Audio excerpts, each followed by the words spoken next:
Golden Globers, episode 29. Let's get it.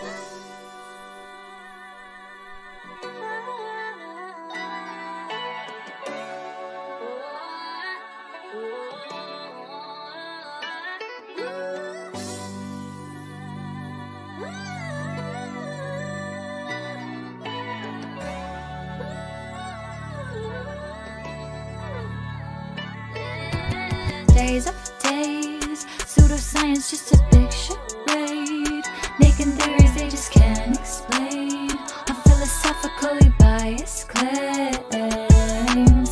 Days after days, we break away just like a renegade, so pay attention, gonna get a grade. The school and globers tell they all awake. School and globers with diplomas and a chip on the shoulder. Debate is over, mind is sober, solar system disclosure. Can't go back once you heard the facts.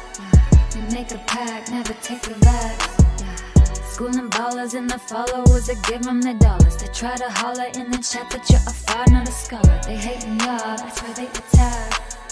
The earth is flat no matter how much they laugh. Days after days, pseudoscience just a big charade, making theories they just can't explain, on philosophically biased claims. Days after days, we break away just like a renegade, so pay attention, gonna get a grade. We school and globers tell they all away.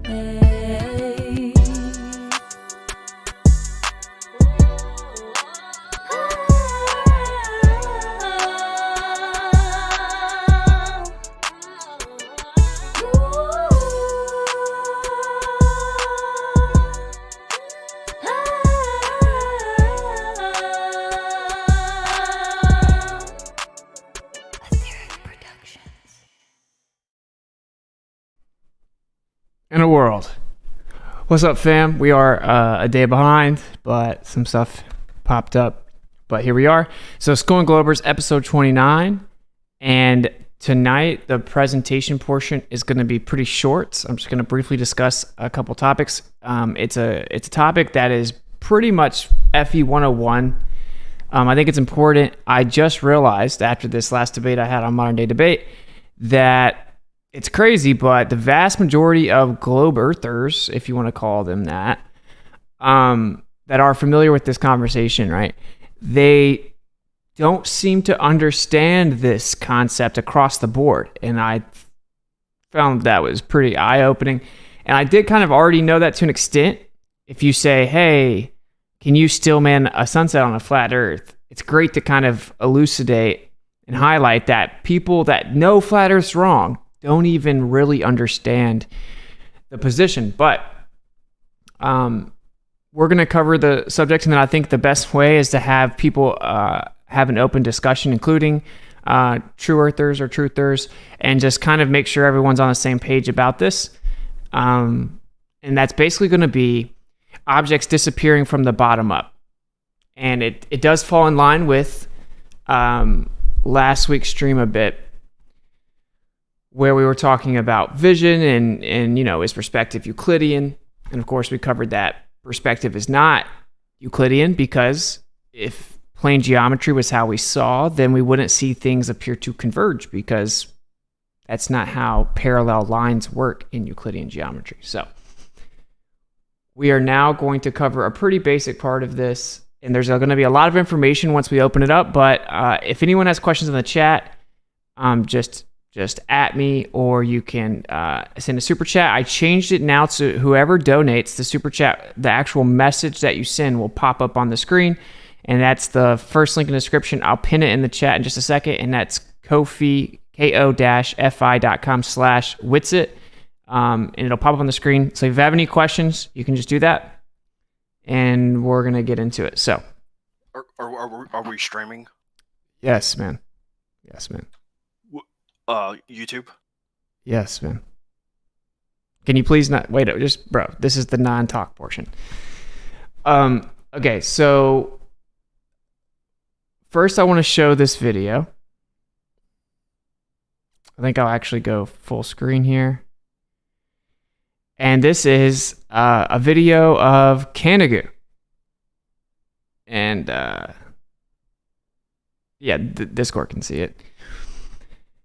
And then let me show you guys the other one.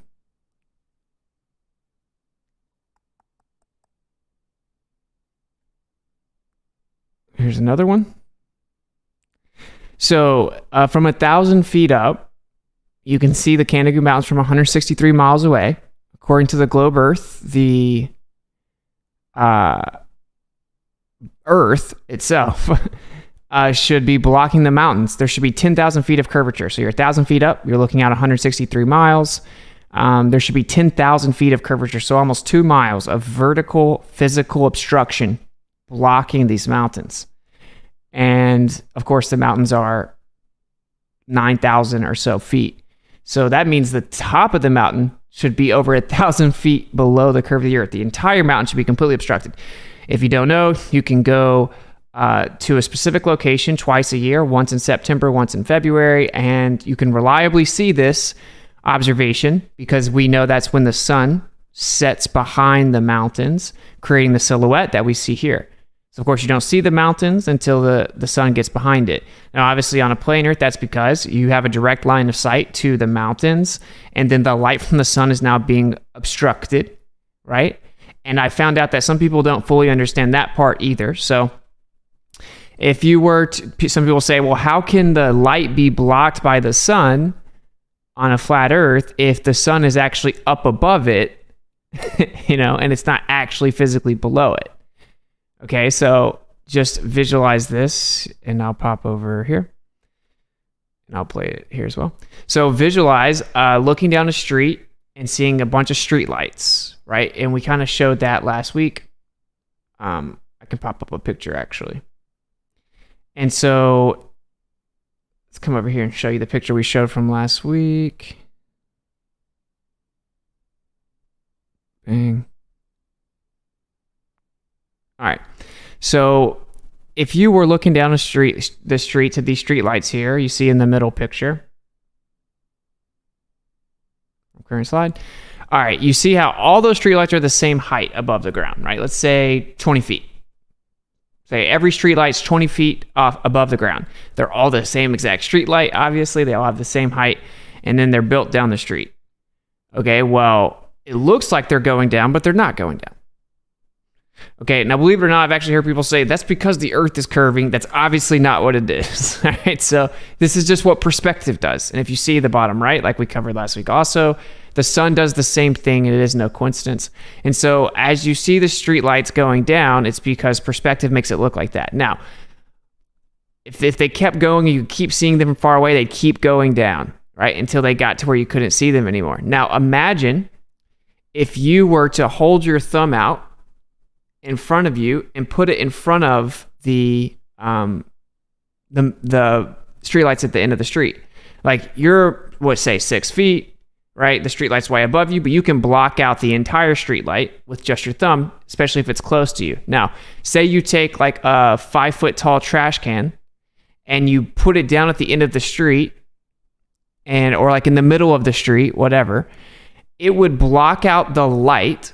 It would literally physically block out the light coming from that street light, even though it's above it. Now, I know that most people understand that concept, but just to cover that one, believe it or not, some people don't. So, of course, as the sun moves away from you on a plane Earth, it looks like it's going further and further down in the sky because that's how perspective works.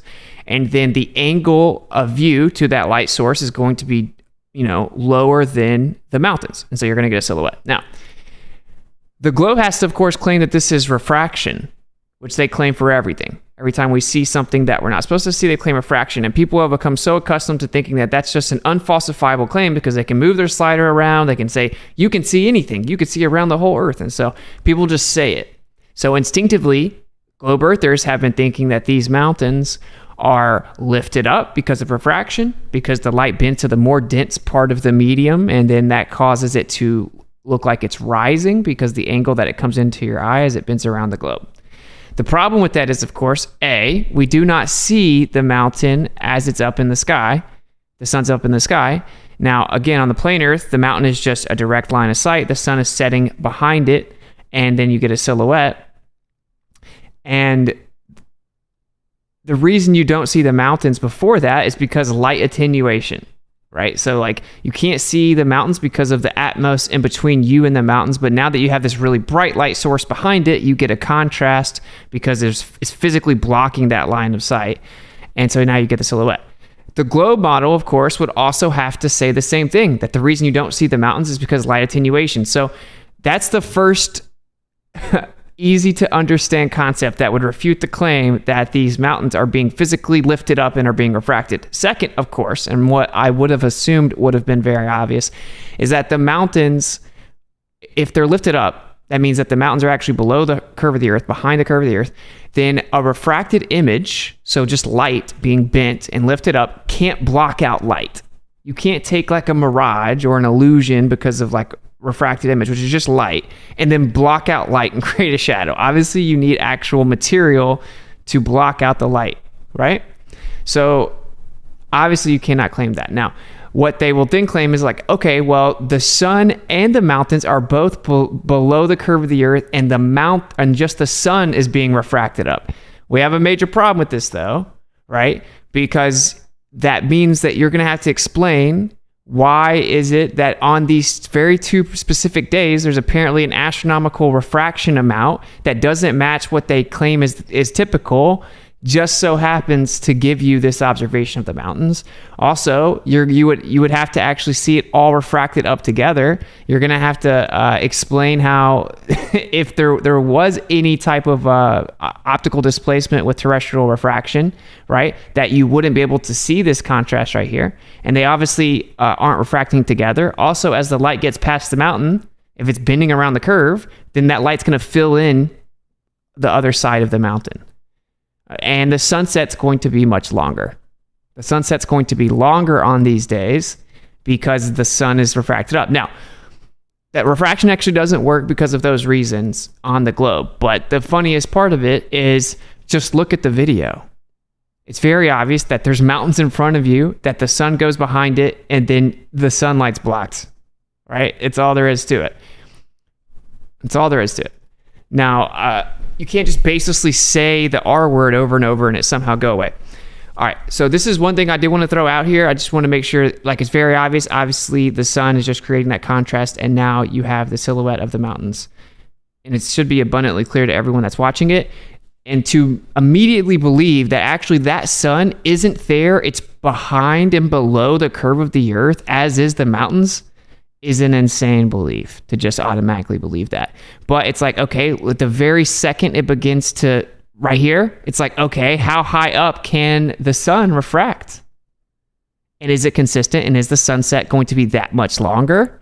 Because if the sunset's lifted up higher, then the sunset would be longer. So this is a refutation of the globe. This falsifies the radius value. It falsifies the entire globe model. So we're going to also use this to say, okay, how do sunsets work? And we're going to use sunsets and basically boats. Same concept, right? Now, if these mountains weren't here, then you would see, typically, you would see like a horizontal cutoff, and the sun would begin to disappear bottom up, and you're still seeing that it's being obstructed bottom up as it goes down.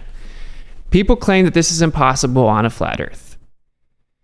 So I want to cover how that's obviously not the case and make sure that everyone's kind of understanding this concept. I found out that even some truthers, I haven't heard too many of them really articulate it very well. So what we're going to do is come over to YouTube, and I will even switch screens for you guys in Discord.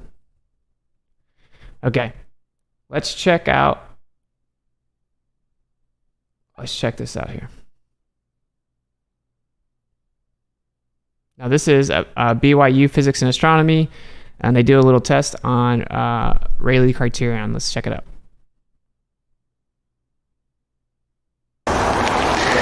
Whoa. Way too loud. All right. We have two independent laser beams set up such that we get parallel beams.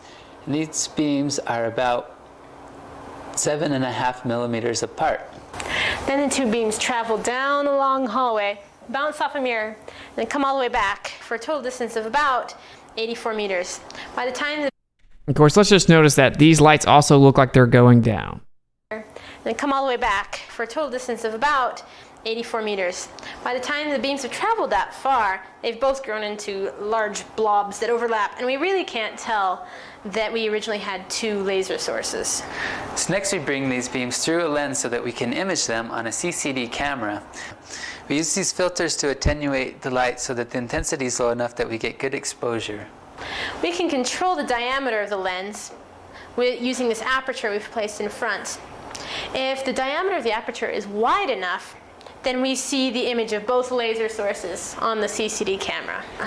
As the aperture closes, the resolution degrades and we see only one spot. The Rayleigh criterion occurs when the aperture is open just wide enough that we can distinguish the two spots. For our setup.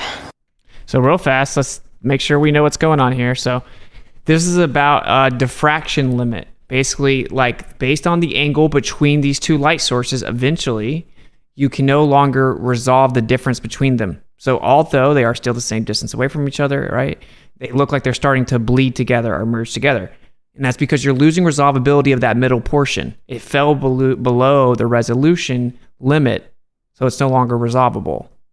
Now take this and just flip it up 90 degrees to where it's vertical, right? And understand that everything you're seeing is light. So if you see the ground, whatever you're seeing, that's light.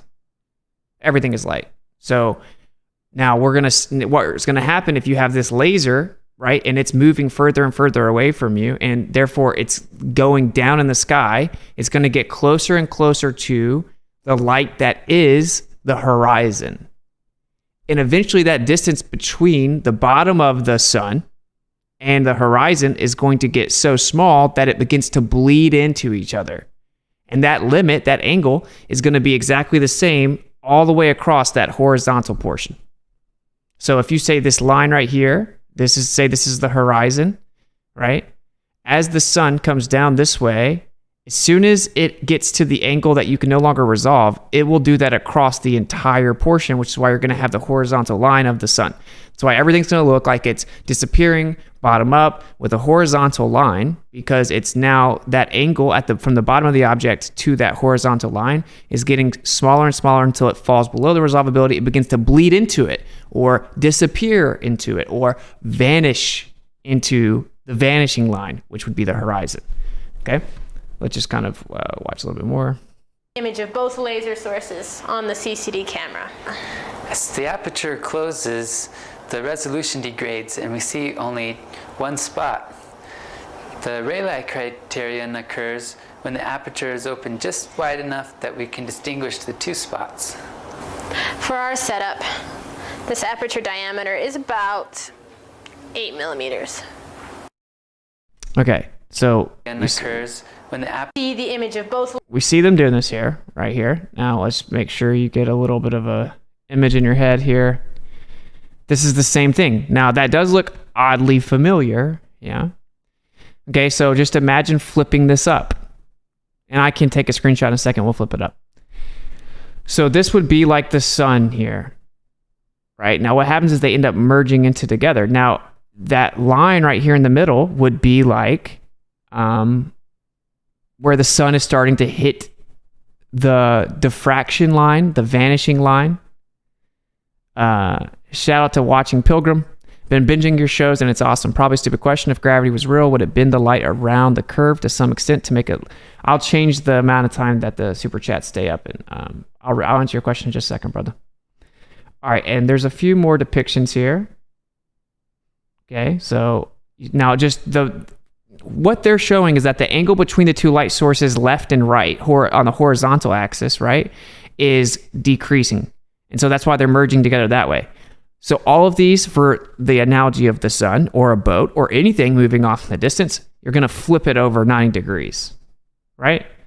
But because the angle between these two lights is getting smaller, they start to merge in together. Well, the angle between the vanishing line, the diffraction line, the horizon, right?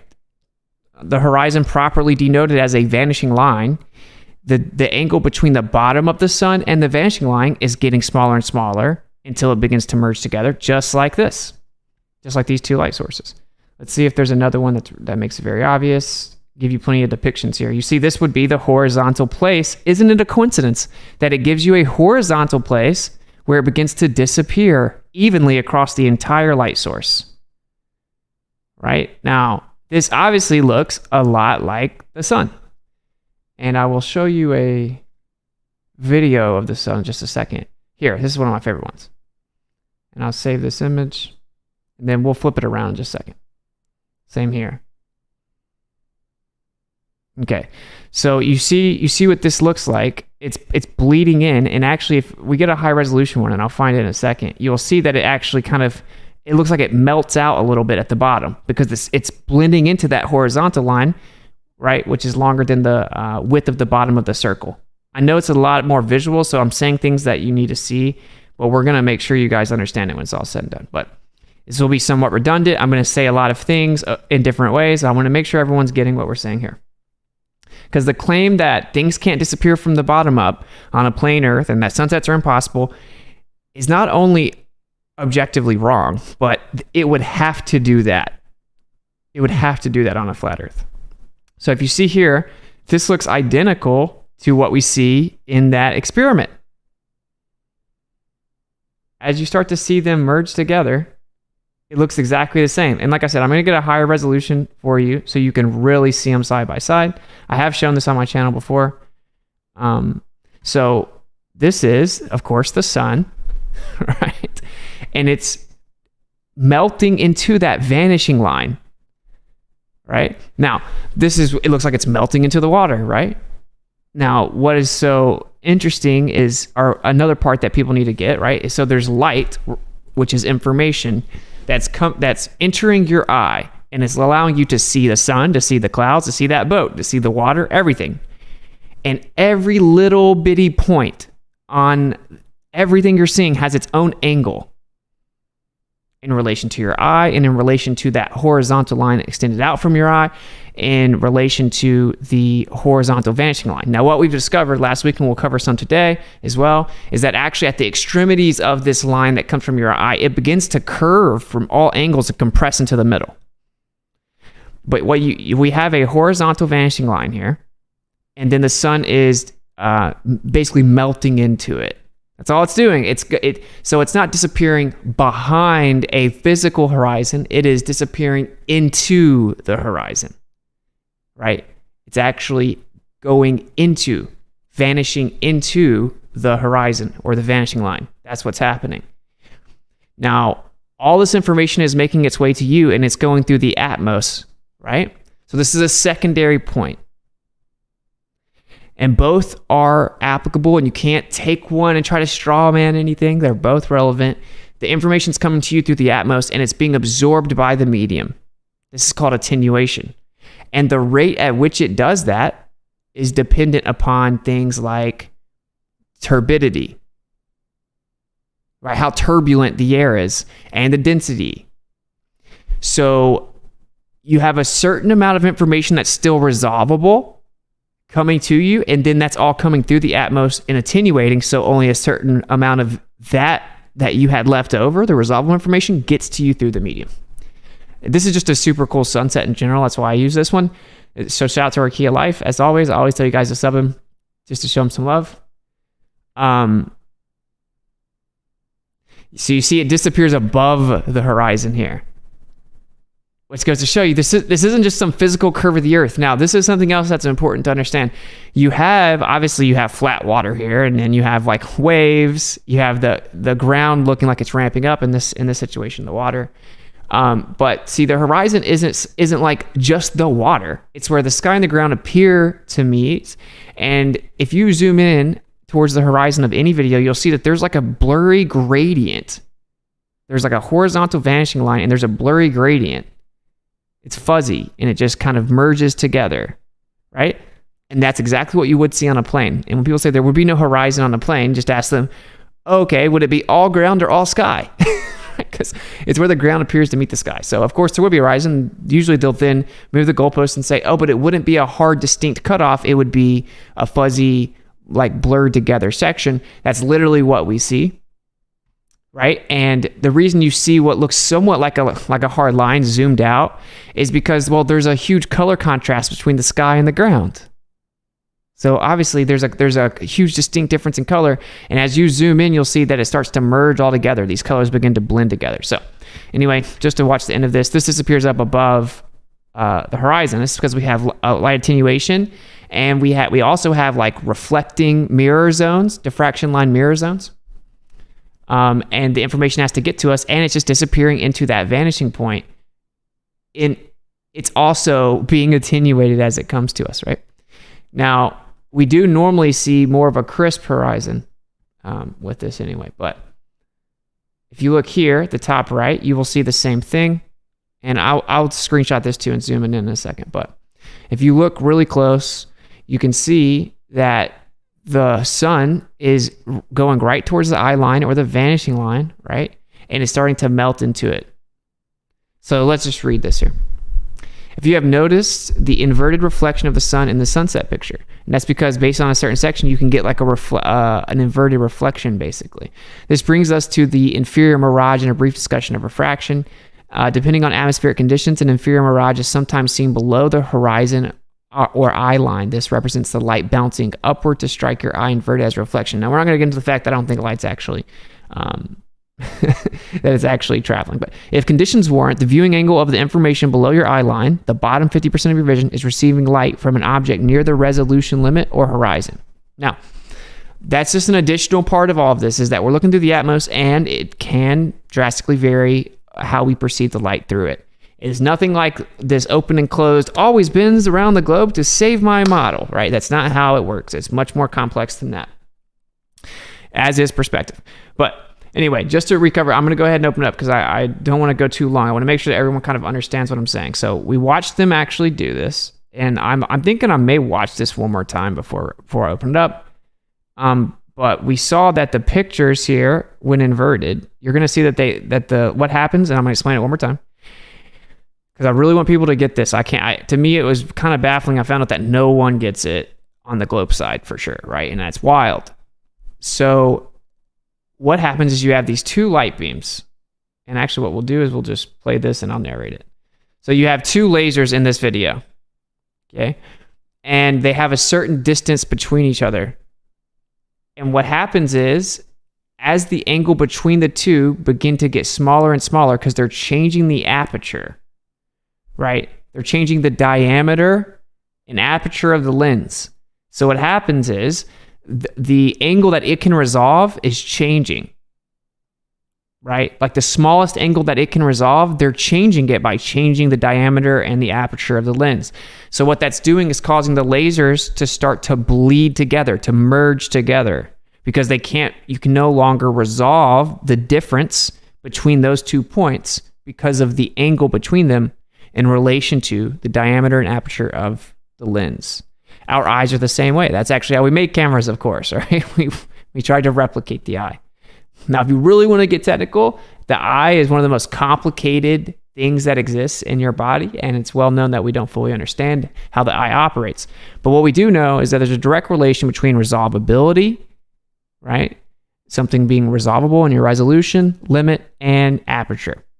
So as you see, these light sources are obviously not actually together in reality, just like the sun is actually far above the earth in reality. But as it looks like it's dropping, just like we showed you with the street lights, right? Just like you see the street lights look like they're dropping. We know this. We covered this last week, and should be very basic for everyone. Things look like they're going down from above you. Well, what happens is as it's going down in the sky, it's getting closer and closer and closer to this limit,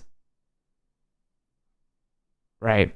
And then as it gets close enough, it falls below the resolvability and looks like it's starting to merge together into the horizontal vanishing line. I know it has been very redundant. I want to make sure everyone gets it because, like I said, it appears that people do not. So, and that's here she's showing you the actual diameter of the lens. So,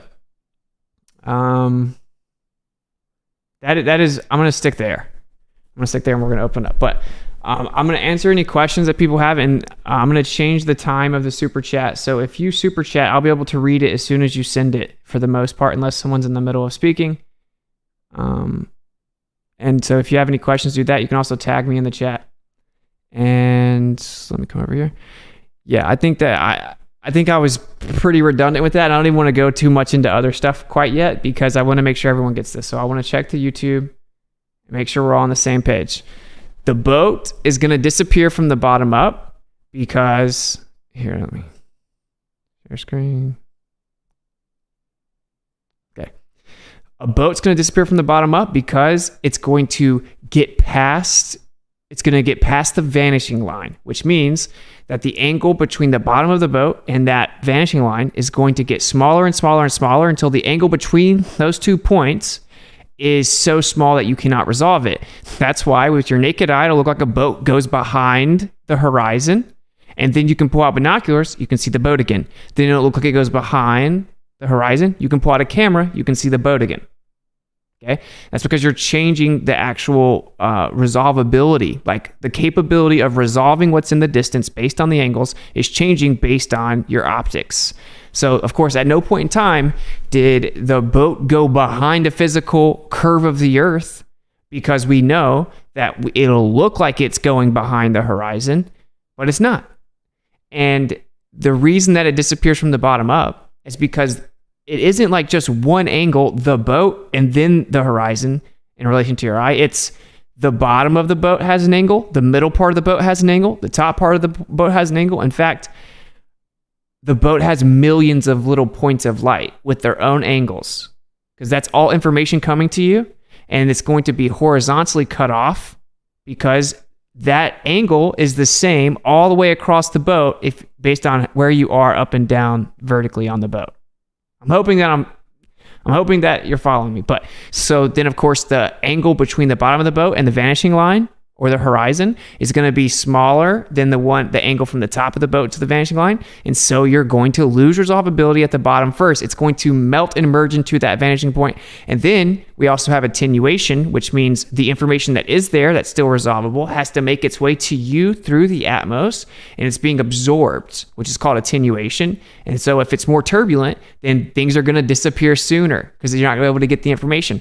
Proof that this happens on the Earth, because some people some people will tell you that if the Earth were flat, you'd see the sun across the whole Earth. And why doesn't the sun light up the whole Earth and all these crazy things, right? Well, just like we saw with the Canigou video right here, right? The mountains are there. We don't see them. Why don't we see them?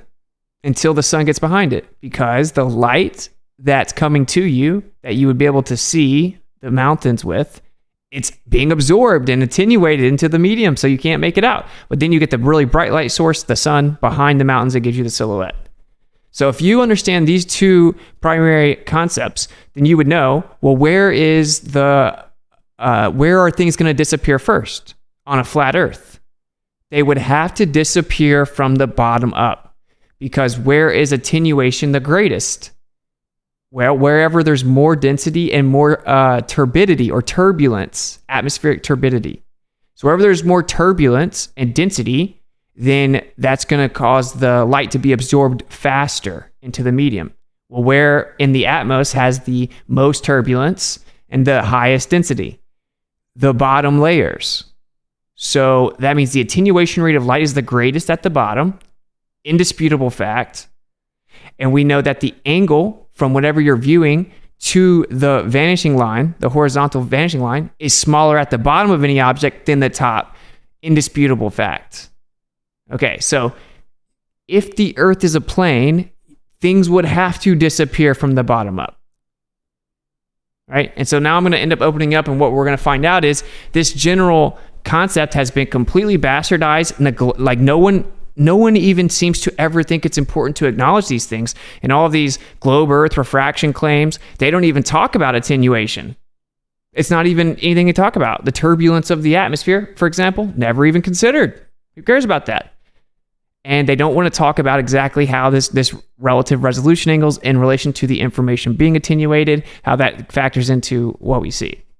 I know I said this many, many times, and I'm sorry for those that already did understand it, but if you watch this as a globe Earth proponent, and then you just continue to say things couldn't disappear bottom up if the Earth were flat, then either A, you're actually not understanding it, or B, there's a couple of reasons why that is. It's like you actually can't understand it, I guess. Or B, you're in a position where you can't receive the information, whether that be cognitive dissonance or such immense bias or preconceived notions or conclusions, or you maybe have been saying that for so long that you would never stop saying it, so you refuse to even take in information that can be contrary to that, right?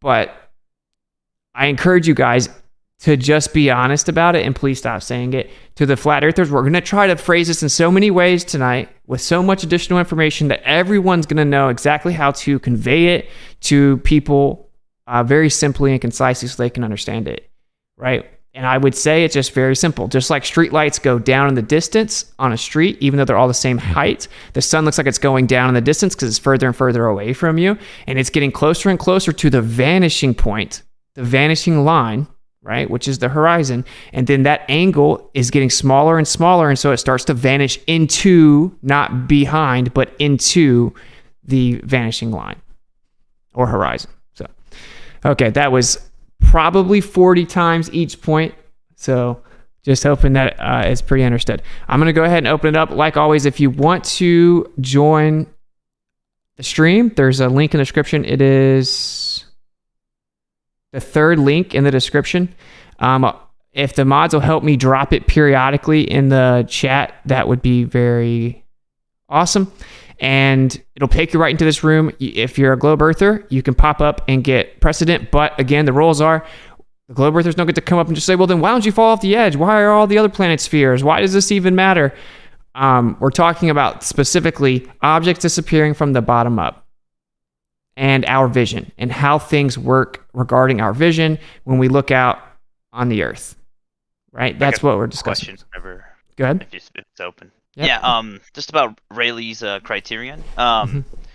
So, like on that picture you showed with the two circles of light merging together on Google Images, and then like you see the one with the graph that kind of looks like two amplitudes, basically, right next to each other. Is that representing two single wavelengths of light, essentially? Yes. It's always going to be Do you get relative. what I mean? Yeah, it's always going to be relative to the wavelength. Right. Okay. So, is there a certain amount of distance? And I know, I'm not trying to get into the weeds on light traveling, but is there a certain amount of distance where the Rayleigh criterion starts to take precedence over other effects, like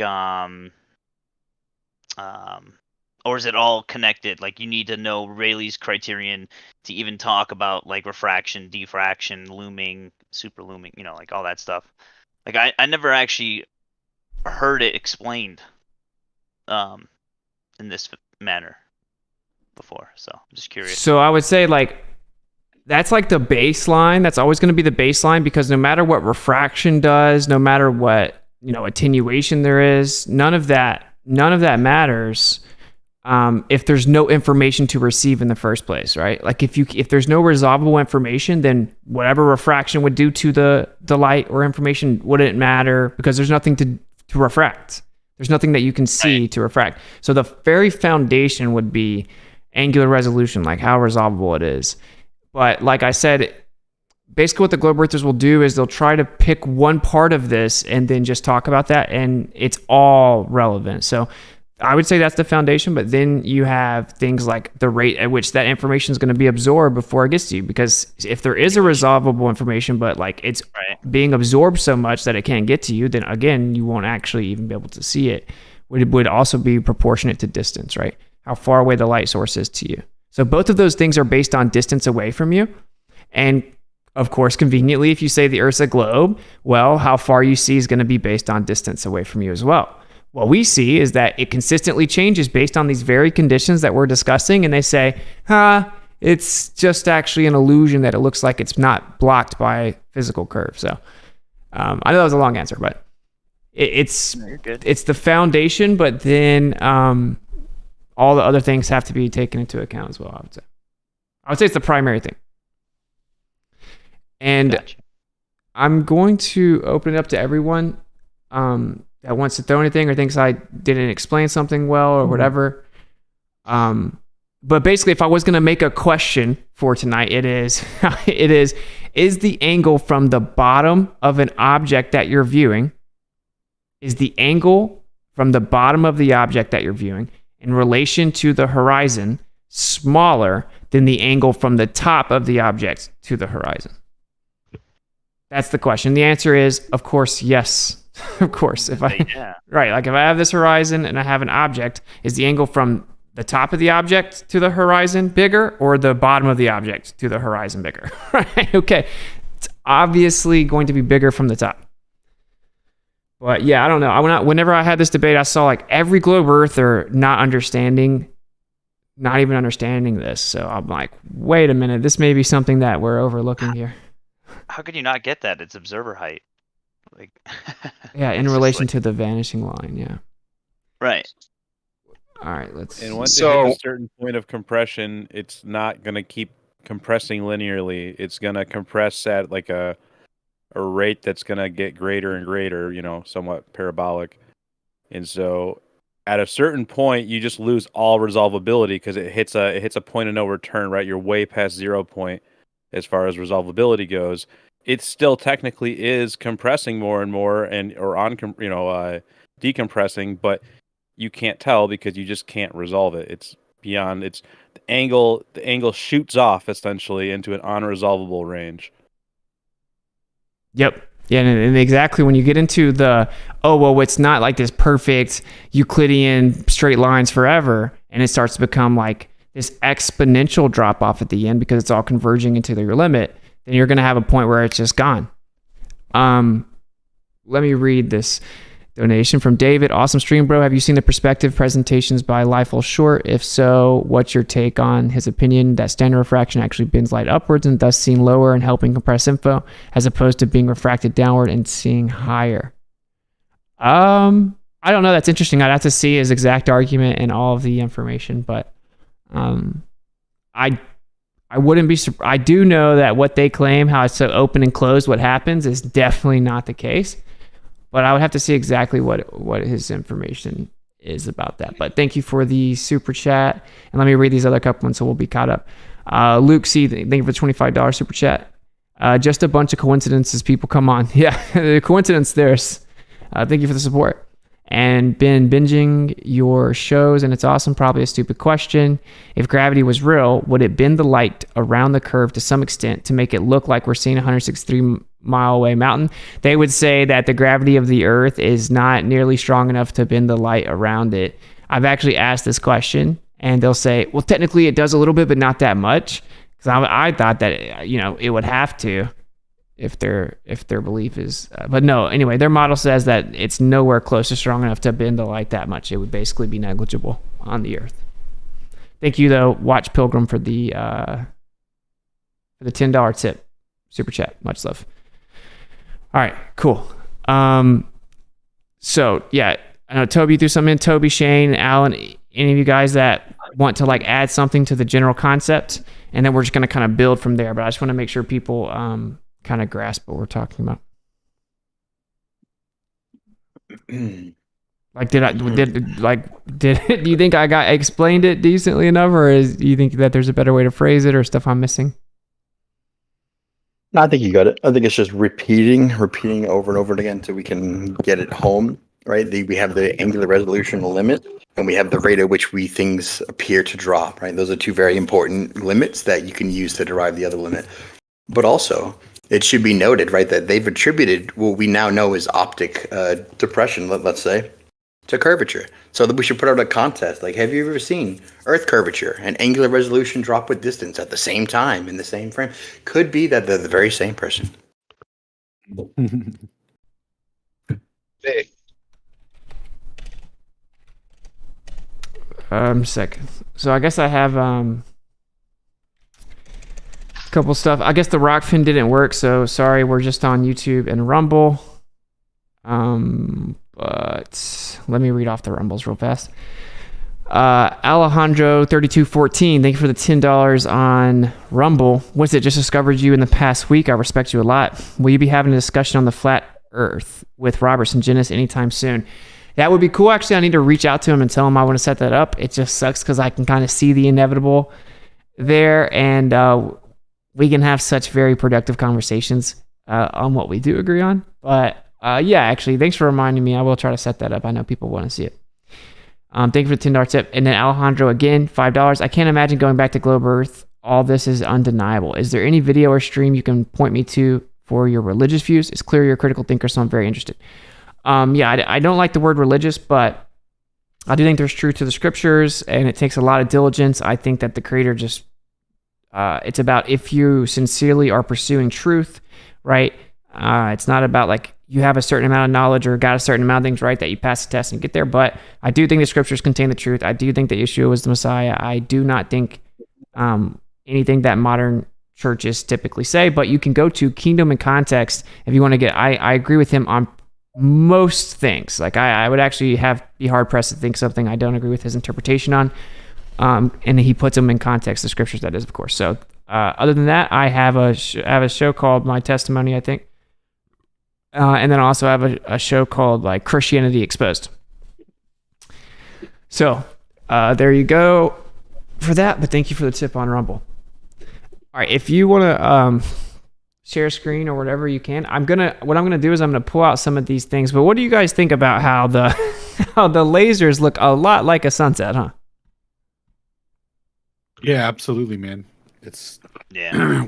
once you see it, it's kind of hard to ignore, and it's one of those things where the globularist can't really acknowledge the validity of what we're saying there because it undermines the whole. Well, how do you explain a sunset, right? Because it's literally that easy, and the only way to get you to not accept that is to just gaslight you to infinity. Yeah, and doesn't that like just isn't that It's crazy, weird dude. though, right? Yeah, because like you can still believe the Earth's a globe if you want to. Right. Like, why do you like if you feel like you can't concede on any point, and you have to keep saying them? It's like you must be like scared, like you think your belief is fragile, or you wouldn't have to do that.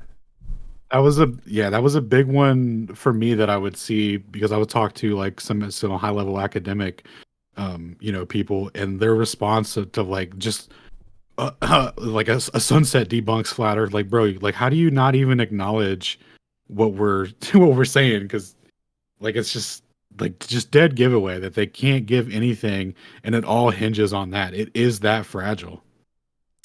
Dang, Like, Shane. getting them to admit the difference in the angle between something that's at the horizon and not above is just like that alone is an uphill battle because how do you disappear bottom up? That's how just the regular angle that you see it. It's like, and they're like, no, you can't have that. That's crazy. Yeah, it's crazy. Shane, super generous donation from my boy Shane. $50, brother. Thank you so much, man. Shout out to the progress the community as a whole has made over the past weeks. Leaps and bounds. Proud of everyone and super excited to see where we go next. Agreed, my brother. And shout out to Shane's been crushing, man, and Alan and Toby. Everyone making all of these presentations and going through all of these ideas and papers and creating entire databases to really refine these ideas is like really taking the conversation to the next level where there's basically just like an arsenal that people can't escape. So yeah, I totally agree. Thank you for the support, brother. Witsit, Hell yeah. can you hear me? I can hear you. It's Harmon. Okay. Well, on the Panagu, explaining it, you said, you tried to do it as simple as you could, right? So Yeah. what I was thinking is how I tell people is you were saying they couldn't see Panagu because this and that. Is that I show them something close, like a wall or something. I said, do you know how you see in that wall? If I'm wrong, correct me because I don't. This is what I teach people. I said the light's bouncing off that wall and it's going into your eye. And it said you go farther, you can't see a rock on that little hill over there because the light bouncing off that can't come through the atmosphere and fit you. So Panagu, you can't see the sun's hitting the Panagu before it goes behind it, of course. But it's the atmosphere, atmos, I like you say that, is so thick the sun can't bounce back to your eye. That's why it has to silhouette it because the sun is more powerful behind it and silhouetting it. So I always tell them that it can't reach you because it can't bounce back to your eye. Yeah, pretty much. Yeah, that's good. Like it, yeah, it can't get all the way back to you. It can't get through the atmosphere. It's almost back to you. Yeah, it runs out of steam. One of the videos that I had seen that I thought was pretty enlightening too was a guy put an object on a table and then placed a camera level with the table, attached it to, I think it was a chair with wheels, and just pulled the chair backwards, and you could watch like the salt shaker sink into the table. I mean, he knows for a fact it's obviously not. He just set it on top of the table, but you can see it fall into the table just as you go straight backwards. I mean, you can do this at home. Yeah, the Globers will try to say that it's the camera has to be below the table to do it and all this stuff. No, the camera was clearly right above it. You could see the top of the table. Yeah. And the other question I guess I would ask was, have they ever actually done an experiment to where they placed an object behind something and intentionally applied refraction and caused that object to be visible? Has that ever been done? Say it again. Like, have they ever, like, let's just say they took a very large round rock and they placed something like just on the other side of visibility and then intentionally messed with the atmosphere to cause a refraction so that you could actually see that whatever you place on the other side of the round rock as an experiment to prove that refraction can pull an object into visibility beyond a physical obstruction? Yeah, they'll use like a little like lens sheet. I forgot what it's called, like a friend. Anyone know what it's called? Friends lens. I forgot what it's called, but a Fresnel lens or something like that. And they'll put it over the object, and you'll see it again. And they'll say that that's proof of it or whatever. But like, or of course they'll do something like put salt in water and make the light bend. But have you ever seen binoculars? Have you seen in binoculars when you were talking about angular resolution, where our eyes go down? I know it's a certain degree, but it's down to 2 degrees. We can't discern it after 2 degrees. If you look at binoculars, it says at certain distance, it opens it up to 7 degrees, and that's a little visual that you know what binoculars are doing. So it actually tells you how much it opens up your vision back to what degree. It's on the binoculars. Wow. Okay. Be a Yeah. good visual. I see the two light distortion all the time because I drive truck. So I see lights coming at me from a distance, and it looks like one headlight. And as they get closer, you can obviously see it becomes 2. I mean, it happens to me every single night, constantly. Yeah, absolutely. I mean, this is a very simple concept. So what I'm going to do is I'm going to put it together a few visuals here, side by sides and stuff, so everyone can see the sunset beside it and everything.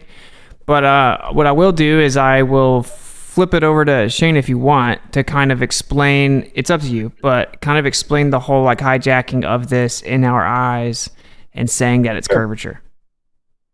Yeah, no problem. You can do that. Yeah, okay, let me stop sharing. Right. All right, there you go. Cool. And I'll give you full screen here.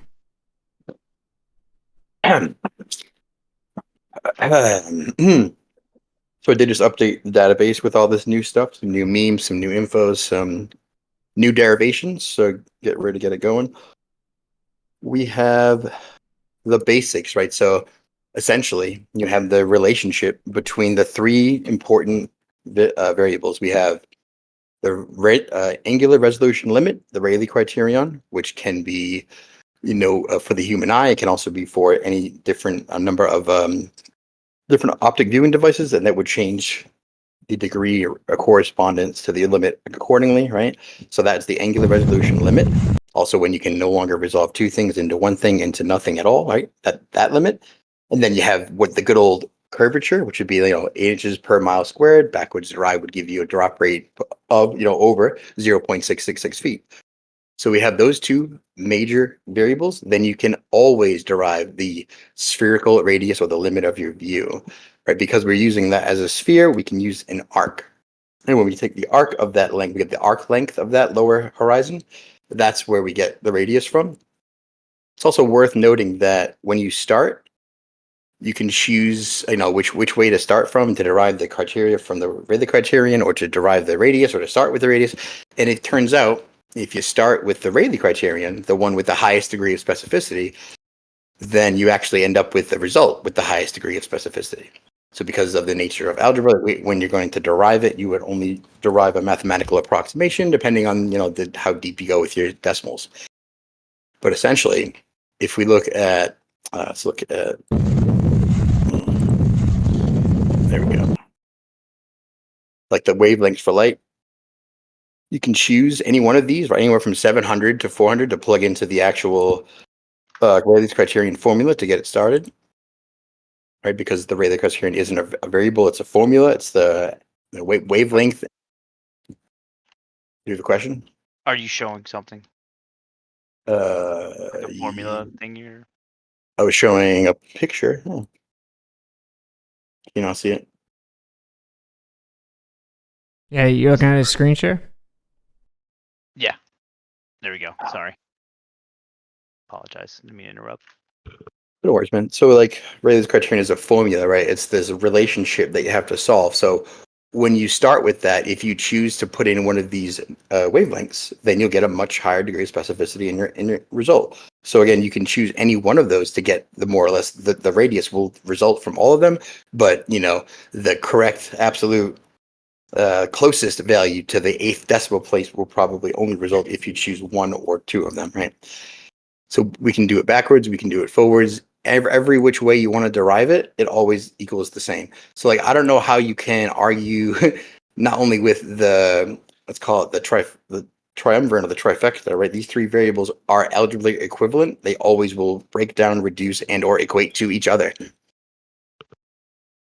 So this is my favorite right here because we get to look at the sphere, right? They always call that the Earth. Of course not. It's just the limit of my spherical vision, which is why it makes sense to get an arc length, right? When we're trying to see, well, what is that furthest extremity that I can barely see towards the horizon? That would form an arc of your vision. And this is the mathematical equivalency to obtain the length of that arc. So you're literally mathematically deducing what that would be based on the resolvability limit and the rate at which things appear to drop. Right, so we already knew the 8 inches per mile squared. This one just kind of takes it a little bit further and derives it back to its decimal. That's really all it is. That's really all it does, right? This may look unfamiliar. It's just a math equivalent. There's a mathematical equivalent way to say the same thing, right? Which is a parabolic expression, meaning that as we have relation to optics, the further away you go, the more pronounced the effect. And that also ties into what we were discovering earlier and last week, right, with our logarithmic functions and the way that celestial navigation angles work, right, and how we're looking at it. And essentially, we have this graph that is logarithmic, right, that approaches the limit of your vision but never quite gets there. And then over here in the top, we have past the point where you can't navigate, right up where like you can barely see. I think this red zone, your image isn't updating to what you're showing right now. Yeah, that's what I was. Yeah, that's what I was saying earlier. It's only showing optics, angular resolution, or Earth curve. Okay, there you go. Yep, there you go. Yeah, I don't have any sound, so into screen. Yeah, this is a really good visual, so that sucks. That's all right. All the visuals I'll put in chat and stuff. Everyone can take them, shove them. Yeah, I might have missed the Practice. other ones too. It's okay though. So this is the regular graph we had from the optic relationship between apparent angle and apparent height. We're just going to take a look at that top limit there where it approaches not zero, but the limit of vision, right? And we're going to say, well, if things exist beyond that limit, if they're unresolvable, or if they're past the point of resolvability but still present, then that's where exactly they would fit, right? And that, so we have the mathematical way to describe what we're seeing, and we have the math to backwards derive what we want, and to start with any number of variables to get the other equivalency. And again, accuracy will only come from the specific Rayleigh criterion if you start with that, and you plug in one of the wavelengths that would give you the closest specificity to the 8th decimal place for 3959. Got questions? So instead of it being a spherical Earth that you're deriving at 3959, you're basically using a circle of angular resolution. Well, I'm using a circle like this, right? You know, my usual thing. Right. And that circle is dependent upon the observer. Right. Right. And I'm defining the limit of that circle when I'm using the arc function to get the length of that, extending forward horizon, which would be where the water meets the sky, so to speak. And that optical limit is 3959 in terms of the radius value of your personal celestial sphere. Am I getting that correct? Yeah. I'd say that's pretty correct, right? Because this determines this, right? So you start from here. If you're in the middle, then this would determine this. But you already have at this point either the Rayleigh criterion and the drop rate. So again, sorry, 6-foot observer for, they took for 3 miles at the drop rate of 12 feet for 3 miles, and that's just basic, 8 inches per mile squared, wonderful parabola formula that we've had for 10 years. Right. And the only thing that, because if you don't have a spherical limit of view, I don't know where you would use this tangent function to get an arc length from. I don't know how you would. I mean, you could. I just don't know how you would justify it without doing what I'm doing with it. What do you guys think? I mean, it's pretty wild, bro. I mean, it's almost like you reverse engineered the globe model to make this model, but it almost seems like you kind of reverse engineered it. Right. To be fair, I kind of assumed. Yep. I assumed that portion was true, and then I just kind of worked backwards from there. If you remember when I started, I had this, but I had no backup, no math, no explanation. I was just like, yeah, no, this is the way it is. But now we have everything. So It's phenomenally done, man. You think all this circle that you always see in a complete circle, right? But the Atmos in front of you to the right of you might be different, because I live over here in Nevada and looking over in California. Sometimes I can see the mountains, which are 25, 30 miles away. And then on the left, it's not clear. And I can only see like 10 miles away to the mountains towards Arizona. And at times it switches around. So your circle's not always going to be complete. Is that right? I mean, it's varying depths of opacity, varying atmospheric conditions, sure, water vapor pressure, gradients, all that stuff. Absolutely, it varies most heavily at the surface. So at the extremities of your vision, right at the edge, as NASA used to call it when they were looking at the apparent moon. They say that we happen to see in a squat-like dome, right, where we see an apparent position and precession of the celestial object, which appears to rise and set as we encounter it. And then once you don't see it anymore, it goes past your ability to resolve it and then becomes, invisible or beyond your ability to resolve it again. Well, how could it be anything other than a dome, though? I mean, what other shape could it possibly be? We live in a 3-dimensional world. It's not like we look in squares around us. You circular. It's like it has to be. Yeah, I'm with you. I mean, that's why I was putting it to the crowd. You know what I'm saying? Does that make sense? Yeah, but does anyone else know of a way you could invoke this circle portion, succinctly as a flat earther? Well, the thing I'm wrapping my mind around, like it's kind of like slowly building. I'm feeling it. So you basically made this circle of angular resolution limit, right? Like the math for it. This would be Rayleigh's criterion, right? Like the optical limit of the resolvability of your eye, and it forms this 3959 visual space from the observer, kind of thing. Am I kind of getting that? Yep. Is that where? Is it? And then well said, dude. A visual. That's exactly right. Spot on, bro. Okay, and then that's exactly right. And then what I think it was Harmon that was just saying about like sometimes left to right you don't see as far. Regardless, you still have that first optical limit, right? That Rayleigh's criterion right there, and then you can start adding in all the other variables like atmospheric turbidity,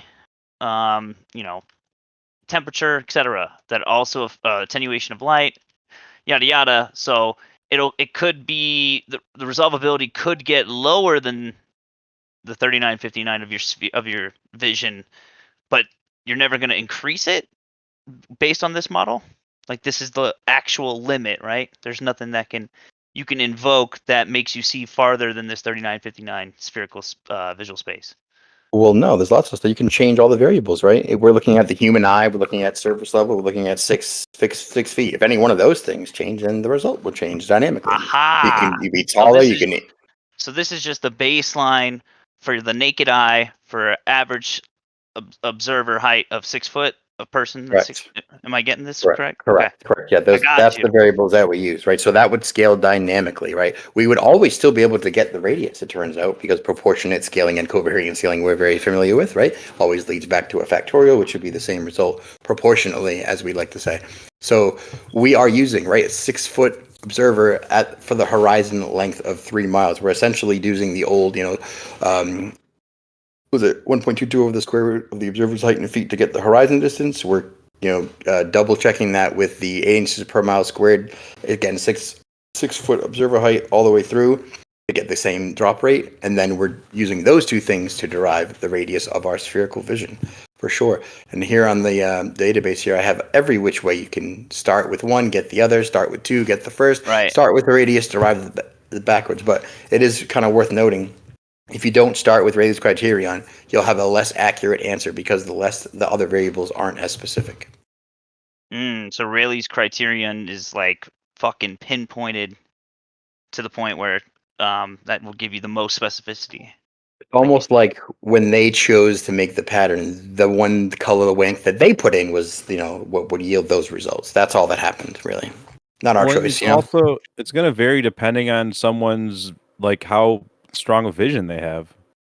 Right. Yeah, that as well, because this is based on like regular optics. So I guess 2020 would have a different result. I mean, very slightly. So you'd have to. There's a couple of variables because it's important to remember. Like the 3959 radius would be when you extrapolate out. You'd have to go away from the hemisphere or from the horizon. That applies primarily to the sky, and then you have, you see out about 3-ish miles, because of, and that would be relative to your height. Which is, he said like the 6 foot height. And then the Rayleigh criterion, the actual resolution limit, that would be, relative to your vision, how well you can see, how well your far vision is. Yeah. Gotcha. Dude, it's starting to fucking ding, like sink Right. in every time I talk more about it. So I get why Witsit's using this topic again. Like I'm actually learning. Well, because the Rayleigh criterion is important. You spent a whole stream on it. But if you didn't catch that, right, it's the angular resolution limit. It consists of wavelength of light, which you can provide in nanometers, and that's where we got the 666. There's that variable, right? There are many others you can get, right? Okay. And then also the diameter of the aperture. This is what ties it specifically to our eye, but which can be dynamically plugged in for, say, a telescope, a camera, P1000, what have you. Right, or AKA the angular resolution limit of our eye, which is our aperture. Got it? Right. Okay. Wavelength, aperture. Next. What's the other variable? The circle itself, right? Yeah, the radius of the spherical limit. The assumed limit, right. So I have some wonderful, I think, new memes or infographics, as Ruf would call them, right? They're just different ways to derive the same thing with different areas of specificity. I threw in some graphics on the side here so we can, pass them around, pass them out, put them on flashcards, whatever you want to do. Last thing I'm going to say. So you basically took the globularists, I can't even say it the way Alan says it, but you took their assumption of a spherical Earth and said, fuck you, I'm just going to take the assumption of the angular resolution limit of our eye. Watch your language, brother. Oh, sorry. I keep forgetting we're on YouTube. Yep, gotcha. I'll shut up. I just call them weak words. I don't cuss on my stream. Exactly right, man. It seems like he found how they made the globe. They just used the eye. Yeah, that's what it like definitely. Like literally, like I think. It can't be coincidence, dude. There's no way. Well, how much of a coincidence theorist depends on the 8th decimal place of specificity? I mean, like that'd be like double tinfoil hat coincidence theorist. Yeah, exactly. Do we have phenomenal work, man? Great job. Nice. Yeah, the community. No, I've been converted. Like, I ain't gonna lie. I had to kind of say I'm kind of on the fence a little bit, but it was pretty easy to transfer over. It only took literally a couple videos, and I was like, "What? No way!" And it was Yeah. like boom, from then on Right. it was easy. You know, there's so much evidence, dude. It was just ridiculous. Wait, you didn't get hampered by the anti-flight authors texting you how awful what we were saying was and how you shouldn't listen to any of the logic, sound, reasoning things we were saying? No, nobody tried to argue back. I mean, they may Sweet. say I'm like, crazy and whatnot, but I don't care, dude. Like, I am so confident in what you guys are saying. I would literally sacrifice an arm. I would like bet it. I bet my entire arm. You could cut off my arm if I'm wrong. I am so positive. And I All of- guarantee that's why Witsit never loses any argument, is because he knows he's got the truth behind him. He knows it. He knows it for a fact. Does help. For sure. Definitely does give a confidence boost. Yeah, it's like no matter what happens, I'm right. Oh yeah. so. Oh, I'm just so confident. Like if it was a globe, it would be so easy to prove, and they cannot do it. Yo, They can't do it. are you a recent convert? Because if I remember correctly, you didn't like a couple episodes back, you were a globe lad. I said I was on the fence. Oh, okay. Yeah. But That's cool, man. It- Welcome aboard. it's definitely like, yeah, absolutely. Like I've been trying to like convert and such, trying to get my mom to Robot. try to get some simple concepts, just like even when I do want to ask you guys, like, so okay, they say that in the solar system our planets, are orbiting the sun all of it. Oh, you started roboting pretty bad, bro. Plane, correct? And then we got what's that? You started They roboting. either ate you. Yeah. Oh, I'm losing connection. I see. Oh, you're better. You're better. It should be good. Oh. But Just kidding. basically, like what I Just thought I kidding. learned about Just what you kidding. knew about the Give- solar. Give it a couple minutes. Just kidding. Sorry. Just Okay, give it- I'll Second he just started keep quiet. talking. I'll just keep quiet. Just give it a couple minutes, yeah. I'm sorry, guys. What I'm gonna do real You will- fast is I'm gonna show you guys this video I made. So I'm gonna share, and then I'm gonna give the screen back to you though, but I just want to just real quick show this. That's cool. So if you'll stop sharing, I'll share screen real quick. All right, cool. And then I think that this is pretty decent. All right, so I'll share Discord, and then I will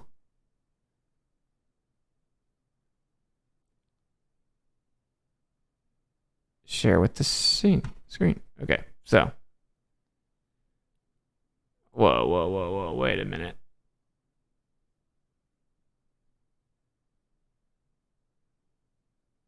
Sorry.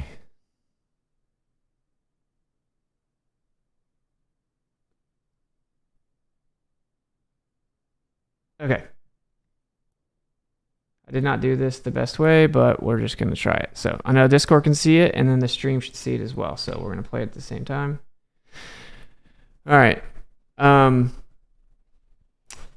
You can see, obviously, I just simply overlaid them beside each other to give you the visualization. Here's another one. Here's another one. And then if you look here, I mean, come on, bro. So that would be the horizon right there. Right? And so the sun just blends into that portion. Now, I know that everyone probably already put that together, and I just threw this together super fast, but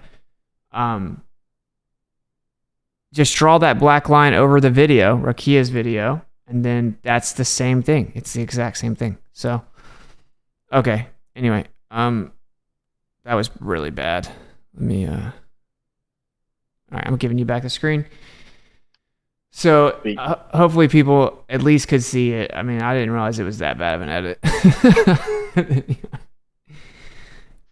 But yeah, you can have the screen back. But I hope that people do understand that. I guess what I could do, since yeah, there you go. There you go. I'll just start popping up pictures here and there while you have the screen. I wanted to just touch on, I think, the bottom limit. I think was the only thing I missed. Right? Why it's always bottom up. Why it would never be top up. Of course. Why it's definitely always bottom up. right? Because that the limit that is set from your lower horizon is always going to be closer than the top horizon. And just that proximity there, it's the angular compression rate will put your line of vision on par with the lower. And then that way, as this diagram is showing you, even though they appear to be going, equidistant, your lower vision is all running together. You can only see the top one. They all immediately almost become unresolvable the quickest, right? So bottom up obstruction is simply the only possible way that it can happen, right? No one's ever seen top up obstruction because that's, of course, ridiculous. It could only be bottom with atmospheric waves, density, water particulates, etc. I think I have a couple others, but Yeah, why wouldn't it be bottom up? I mean, the horizon is where the ground appears to meet the sky, so it's like it should you're occur on the right ground. there. Yeah, you're on the ground. If anyone in the chat has a question, at me. Also, of course, super chats will pop up on the screen if you have a question, but we want to make sure everyone gets this. The claim that things wouldn't disappear from the bottom up unless the Earth is a globe is asinine. It's ridiculous. If you believe in the globe, cool, man. You can have your belief, but just stop lying. Like, don't lie. And that's why I want to make sure if you believe in the globe and you watch this, I don't think that you can leave not understanding that it actually would have to disappear bottom up. So like, what do you guys think about like basically describing the horizon as the vanishing line?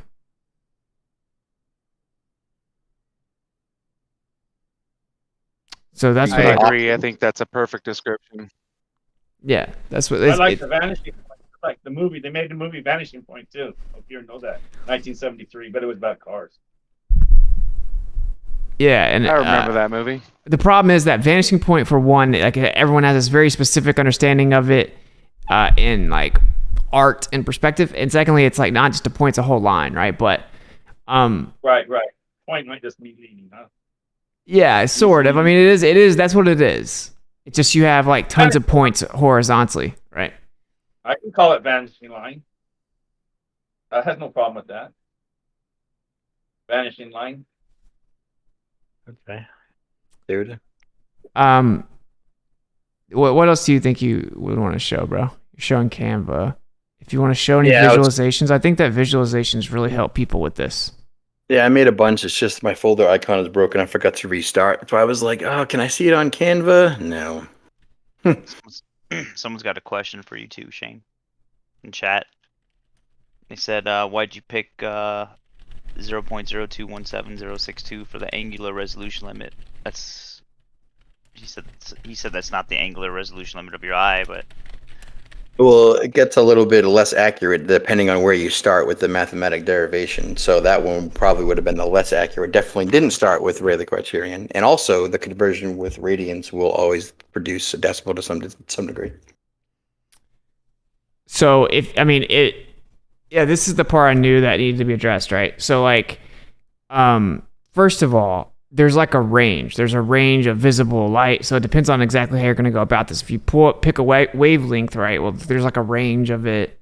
And then there's a range of the eye based on diameter and aperture. And if it's light or if it's dark, because your diameter changes based on that. But yeah, Shane, go ahead. So I found the images that I made and threw together. So this is just like different ways you can derive it, right? You can start with the drop rate over distance, right? Or a good old friend for the curvature calculator, 8 inches per mile squared. Everyone knows 12-foot drop over 3 miles. And then you're just left with that one thing. If you only have that, you can just get the horizon distance using the 1.22 over the square root of the observer's height in feet to get the horizon distance for whatever your height is. This one is always, right, 3 miles. So we got those two. Easy. We got 0.666 feet per mile squared and 3 miles distance for our horizon. And with those two, we can compute our favorite radius, right? We go back through tangent of that value to get the length of that arc. And there it is again, 39.59. So that's one way to do it. Here's, I think, another way. right? To start with the horizon, you could start with the radius itself and the angular resolution limit. Then you can backwards derive the rate at which it would appear to drop optically, and from that always backwards derive the horizon distance, right? You can start with the drop over distance, 8 inches per mile squared again, but then you just use the angular resolution limit. This one again, 0.0316, which is again a result of the radian conversion, and then it derives the radius that way, which again uses arctan to get r over 3, which will give you 3959. So you can do it any which way. There's a multiple of visuals here. It has all the formulas, the way to do the backwards derivation, the cleaned up actual syntax of it as well, so it's not scribbly with text. A couple more demonstrations of visually how we're trying to quantifying this, right? Things disappearing bottom up all over. The actual way you see would be, you know, spherical in nature, and of course not linear all the way through. So this makes sense. Like we have a mathematical description for what we're seeing here. It's not a linear perpetual scaling function. It's a mostly linear function that will scale, you know, logarithmically when you get towards the end, when those things are unresolvable, right?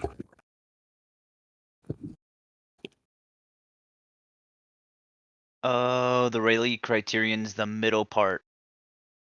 Well, it takes inputs, right? Like right here's the wavelength, and here's the aperture. So it's a scalable Right. dynamic scaling. But it's the minimal amount of resolvability. Like it's right when it starts to split those two circles, so it's resolvable. I get what. No, okay, now I got it. Right. Rayleigh Right. criterion isn't this whole phenomenon. No, it's literally just that specific part of just resolvable enough, right? And that's what diffraction limit means. Okay, I'm getting it. Go ahead. So that this one starts with the radius and the arc length. So then you can use that to determine the angular resolution limit. Right. So they are inextricably linked mathematically, you know, algebraically equivalent. So you're gonna be able to reduce to get the third always.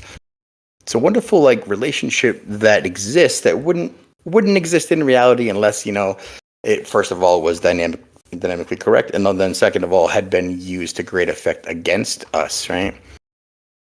So this is what I think we were talking about, Biasticles. It just says it's a measure of the optical system to distinguish, right? But it takes inputs. It is the result of A over D, which is the angular resolution limit, which is the wavelength of light in nanometers, like we saw over here, over the diameter of the aperture. So in this case, it takes the pupil, and then it goes to plugging in the values to get the actual limit. So this value can change depending on the inputs. And I think we went through here. So we can be anywhere, say 400 nanometers to 700. And you get a slightly different, you know, yielding result depending on which one of those you want to use. I think the red, or whatever 666 was, I think, yields the closest to the eighth decimal place for the radius value. How does this tie into the refraction index or refractive indices? Very good question. Perfectly, actually. What? Perfectly. What do we need? Of course. Hold on. Oh boy. Let's do. Let me answer a question I saw real fast. Someone tagged me in. Someone said, some people were asking, how does NASA fake the floating water on the ISS? We'll do that in a second, man. I'm still not understanding how angular resolution is adjusted by an aperture. Aperture is the size. It's in really simple terms. It's the size of the hole that the light is coming in. The bigger the diameter of the hole, the more light comes in. And this is going to be directly related to the ability to give you a distinguishable image or sharpness or resolvability. Okay, anyway. Go ahead. Good old atmospheric extinction, which would be the refraction index. If you look at it comparative to magnitude and zenith angle, looks like it approaches the end of that scale really quickly and goes crazy almost. Also a weird correlation between the sun's magnitude at noon and then the difference with the magnitude of brilliance at night. So, I mean, that's just another aspect of the flattened out grid that we see the sky in, which the NASA would call, you know, a flattened out dome, or we can call the personal celestial sphere. It's a good question, Biastically. So it seems that it all ties together, right? It's not like it's pulling out of left field. It's like everything's lining up, completely fitting together. It's weird. Can you explain what I'm looking at right now? Because I think I understand. So the absorption and scattering of electromagnetic radiation by dust in the atmosphere. Okay. It just So- seems that, yeah, also the same scale. But what does this mean right here? The sun's magnitude at noon is about negative 27 points, or negative 26.7. But at the horizon, it would only be in the order of negative 15.8, a loss of brilliance almost 23,000 times from that of noon. Where are they pulling those numbers from that graph? This is, yeah, from a whole bunch of data that they gathered with the current magnitude and solar stuff. But I'm trying to Sorry figure out what for the asking so magnitude many is. questions. I'm just trying to figure it out what I'm looking at here.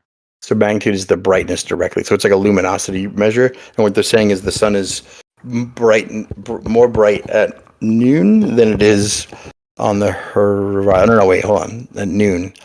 On the horizon, it would be an order of negative 15. Yeah, so it's at least on the horizon. That makes sense, right? Most atmospheric biggest atmospheric soup to go through. I would think it'd be less or most luminous directly above you, right?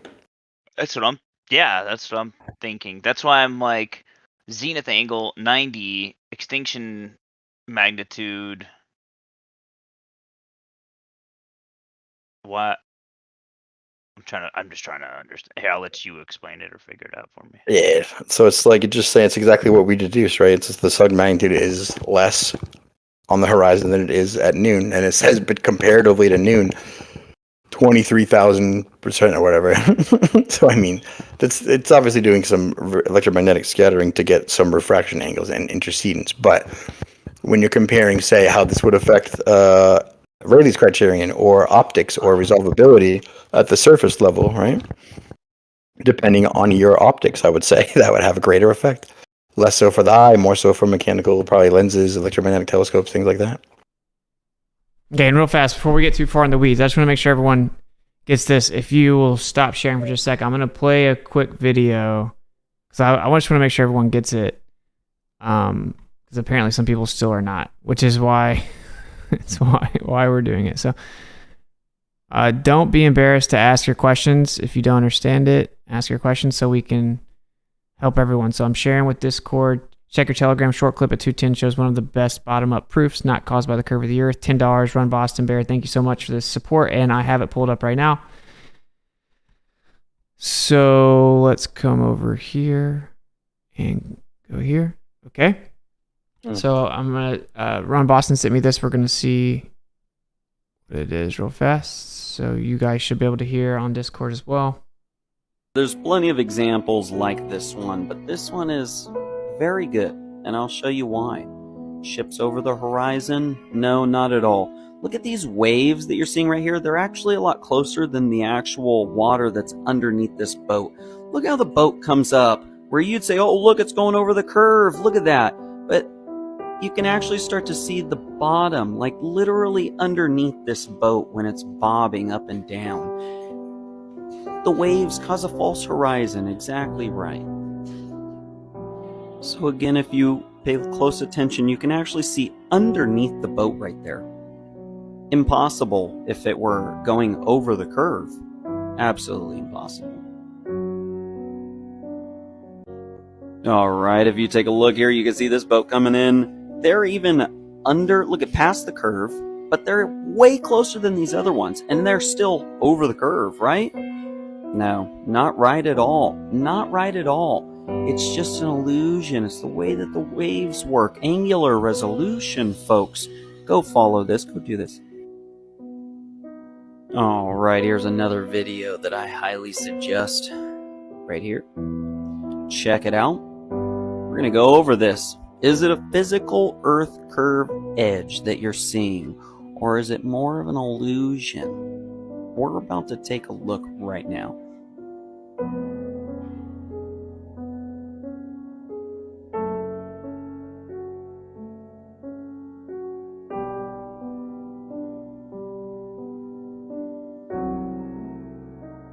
What is happening here?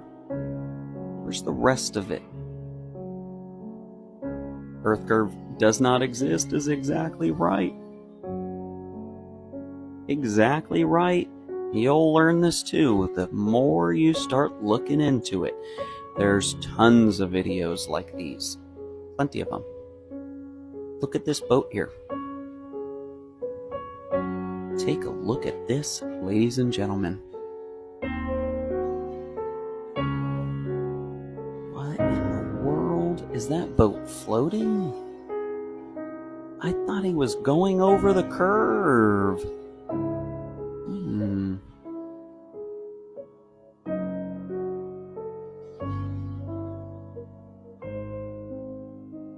My answer's no.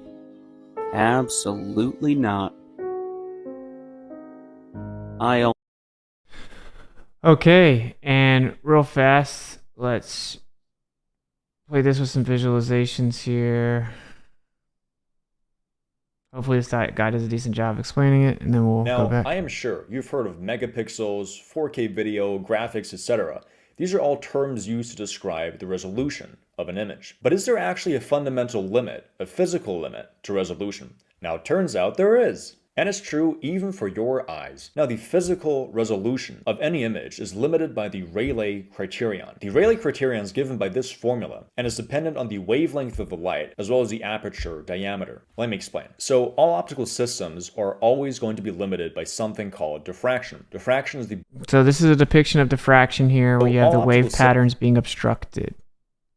Systems are always going to be limited by something called diffraction. Diffraction is the bending of lights around corners or edges due to the light's wave nature. It's a fundamental property of light. So in my last video on diffraction spikes, I covered that an area disk is formed when light passes through a circular aperture. Now let's think about what if we had not one but 2 point sources. Both would pass through our system, get diffracted, and be resolved on the sensor. Now, the Rayleigh criterion states that 2 point sources are regarded as just resolved when the diffraction maximum, that is the center of the first area disk, coincides with the first minimum of the second area disk. As you can see here, the closer the two area disks come together, the less we can tell where one stops and where the other begins. It just becomes a blob. So essentially, this Rayleigh criterion just tells us that there's a limit to how close 2 points of light can be and still be distinguishable as two separate points. An optical instrument that has reached this limit of performance is said to be diffraction limited. If you like this video, follow. Okay, so pretty good there. And like, if you look right here,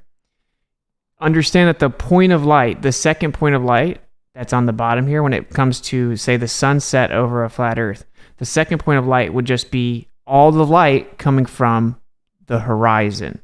So the water, the reason you can see the water is because of light. Right? And then you have the vanishing point, you have the vanishing line, the horizon, whatever you want to call it. And so the second point would be the horizon. And the closer that this top light source gets to that horizontal vanishing line, then the less of the light source that is the sun that you can make out. Right? Very simple. And then obviously when it comes to over water, you get mirroring zones within this diffraction limit. And that's why you can see the sun look like it's basically melting back out. And just like as it starts to merge into it right here in this image, you see that as you lose resolvability, it starts to merge into the diffraction line. Since that's an entire invisible horizontal line that goes across the whole screen, even in this image right here, right? The diffraction line is all the way right here. Then the sun starts to melt into that. Okay, there's a few more visualizations. I'm really going to beat this into the ground, but here, I'm going to throw it back. I'm trying to find a video I've seen before. Stop streaming. Okay. Do we have questions? Any Globers have questions? As the chat's going, Doofus is answering his own questions. Maybe you should ask us, man.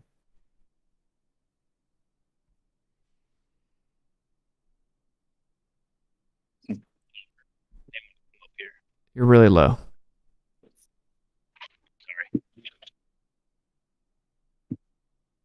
What happened to your mic, bro? What happened to my mic? There you're back. There you go. Oh, okay. Okay, real fast. So I'm going to read these donations. Very generous donation, Tiffany Vinci. Thank you. We are all so grateful for everything you do. Thank you so much for the very generous $50 tip and the kind words. And yeah, no problem. No problem. Yeah, that's why I do it. So I really appreciate it so much. Kyle G, very generous donation, $100. Thank you so much, man. Great stream, Austin. You were absolutely fire the other day on MDD. The Globies are still coping hard in that comment section at this moment in time. Much love to you, brother. Thank you so much, man. I can't thank you enough. And yeah, that debate made it very obvious to me that when someone watches a debate with bias, like that two groups of people can sit there and watch a debate and have totally different interpretations of what's going on.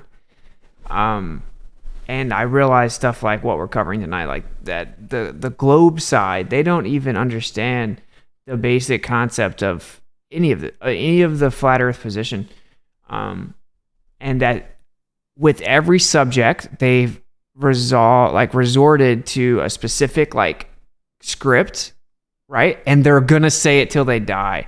It doesn't matter how many times you show them. So when he was like, rectilinear lenses don't impose curvature, right? I'm like, that's not true. You want to bet $1,000 that they do? Oh, well, it's not much. But then they'll turn around tomorrow and say that it doesn't do it. So it's a script, right? And we're like, oh, the curvature rate is consistent the whole video. Then it's like, no, wait, look right there, it's different. Look right there, it's different. Go back. There, it's concave. There, it's flat. Go back. No, wouldn't go back in the video, right? And then I'm like, oh, look right here. If this was actually showing the accurate curvature of a globe, then this would be the smallest globe ever. This would be like 1/10 the size of the supposed globe. And he wouldn't go back to that portion and discuss it. And then all the comments say, I ran away that whole time. I was so scared because it was disproving my belief, and I'm a con man, and I know that the Earth's not flat, and I had to avoid that video and all that stuff. And I brought that example up to say, like, man, you got to realize, like, there are places you just got to wipe your hands. And when people are still going to say that the sunset's impossible on a flat Earth and that things can't disappear bottom up, I mean, what can you do? So that's why I'm doing the stream. Thank you so much for the generous donation, brother. But that's why I'm trying to do this stream, to make sure that there's really, I don't see how people can actually deny it at this point, and I want to explain in so many ways that at least I know that people actually interested in truth will understand it. It's very, very simple. I'm going to explain it one more time where I'm on the screen. Some people told me that they understand things better when I'm on the screen. I don't know why, but okay. So we have a horizon, a vanishing line. The location of the horizon changes based on the conditions, right? We see it goes up and down and goes back and forth. If you're looking over water, which is oftentimes where, of course, where you see boats supposedly go, that's the best place to see the horizon sunset relationship. Typically, we have a mirroring zone that comes up on the water practically every time. You have a diffraction limit and you have a little mirroring zone. And so even without that, you're still going to deal with the fact that there's an optical horizon. Okay, so there's this vanishing line that is just where you can't see beyond that. You can't see beyond it anymore. And that's because everything above you and below you is converging, which is why the horizon is where the sky appears to meet the ground, and it's called horizon because it's horizontal. That's literally why it's called horizon. So the stuff in the sky comes down, the stuff on the ground comes up, and it converges towards each other, right? And you're going to have a vanishing line where you can't see beyond it anymore. And then based on conditions, it's going to fluctuate because the light's being attenuated as it comes to you. Anyway, as you have, say, the sun, it's going to look like it's going down as it gets further away from you, just like street lights, just like everything else in the world. And the angle from the bottom of that sun to this horizontal line. I wish I had a book. So you have the horizontal line, then you have the sun. It's getting lower as it gets further away from you. The bottom of that sun is going to have a smaller angle to the horizon than the top of it. It's that simple. So as it keeps going down, because it's going away from you, right? Then it's going to get closer and closer. And now, where's going to meet that vanishing point first? Which part of the sun is going to go into that vanishing line first? Obviously the bottom. And this happens with everything. So if your belief requires you to still say that sunsets are impossible on a flat Earth, and that things couldn't disappear from the bottom up if the Earth were flat, and that there wouldn't be a horizon if the Earth is flat, that means you have to just lie.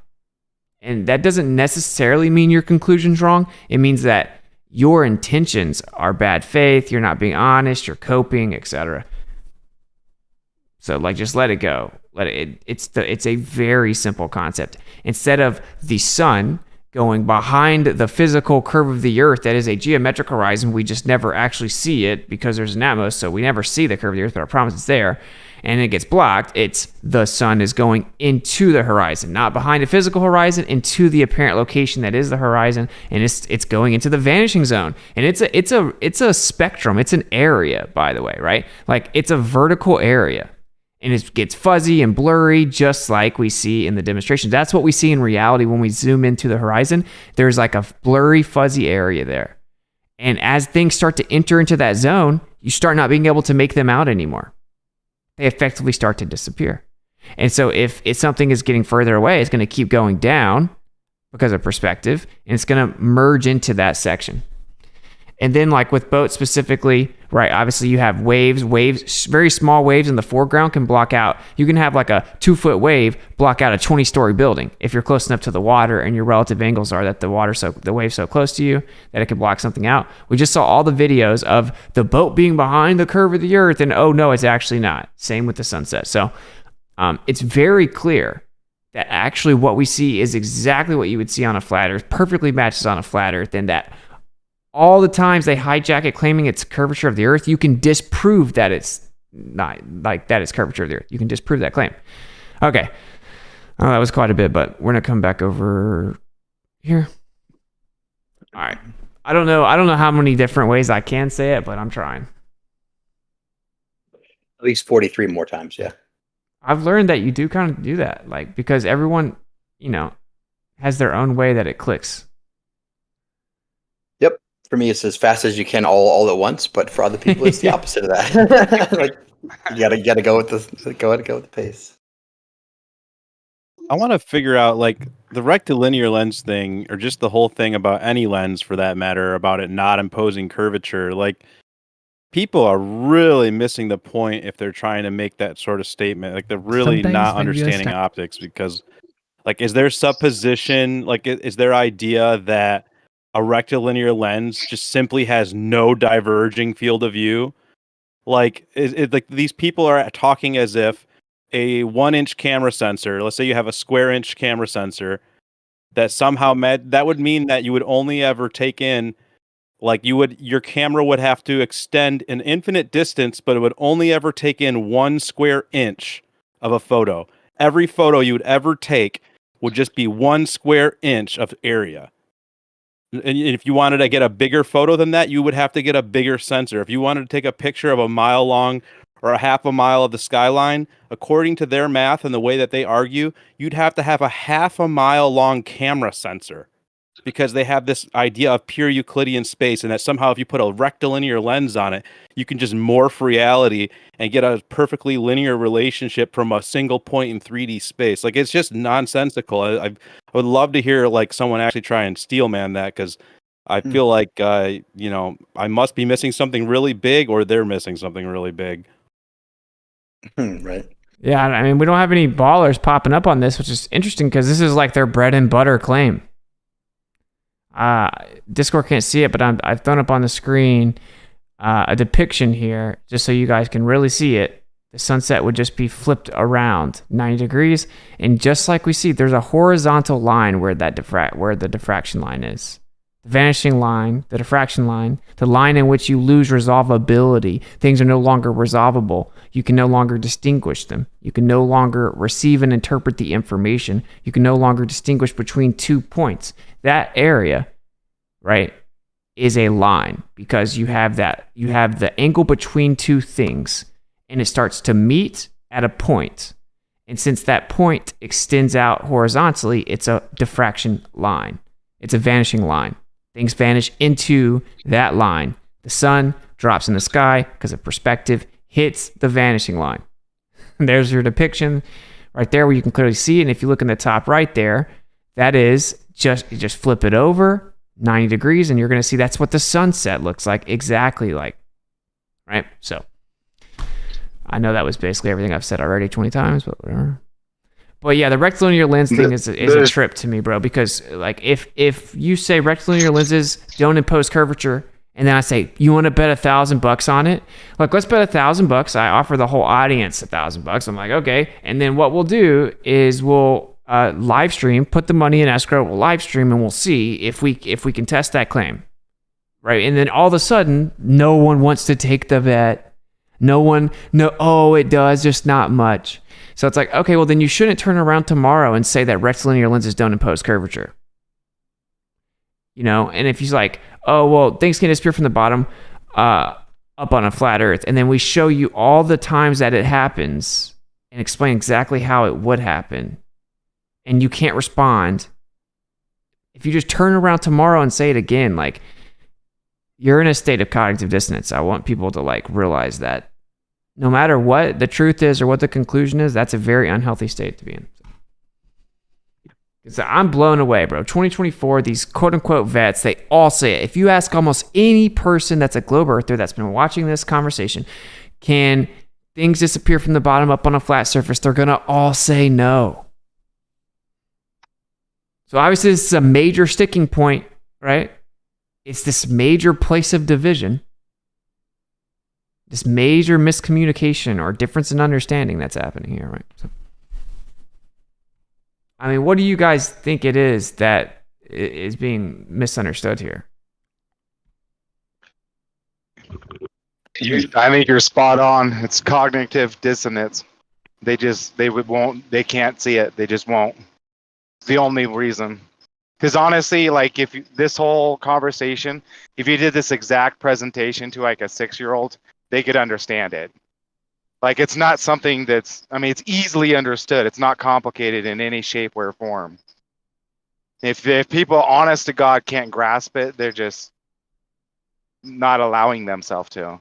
Right. I think exactly. It's like a state of mind. Gio and I talk about it quite a bit.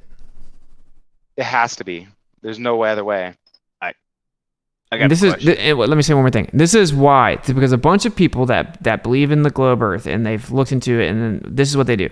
They don't understand, like they don't get their understanding of the flat Earth position from flat earthers. They get it from people that claim to debunk flat Earth. So when the flat earther explains their point, all they think in their mind is this person doesn't understand what they're talking about. I just need to wait till I hear an actual expert sift through this for me, someone that's smarter, that can tell me what they're wrong about. So they never hear the actual flat Earth argument. And unfortunately, we have people that are propped up to the top with the algorithms. So you got Professor Dave, you got FTFE, you got MC2, all these different people. And they're the ones that people go to. And they supposedly represent the flat Earth argument and then explain what we're not understanding and why it's wrong.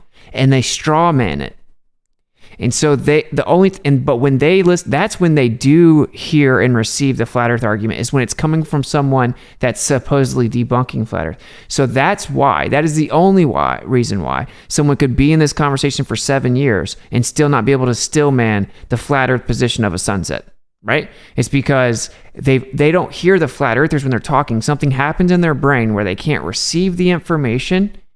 It sounds like white noise. It sounds like the Charlie Brown adults or something. It's only whenever someone else is going to tell them that it's not true and hold their hand and be like, this is why it's not true, that they can hear it.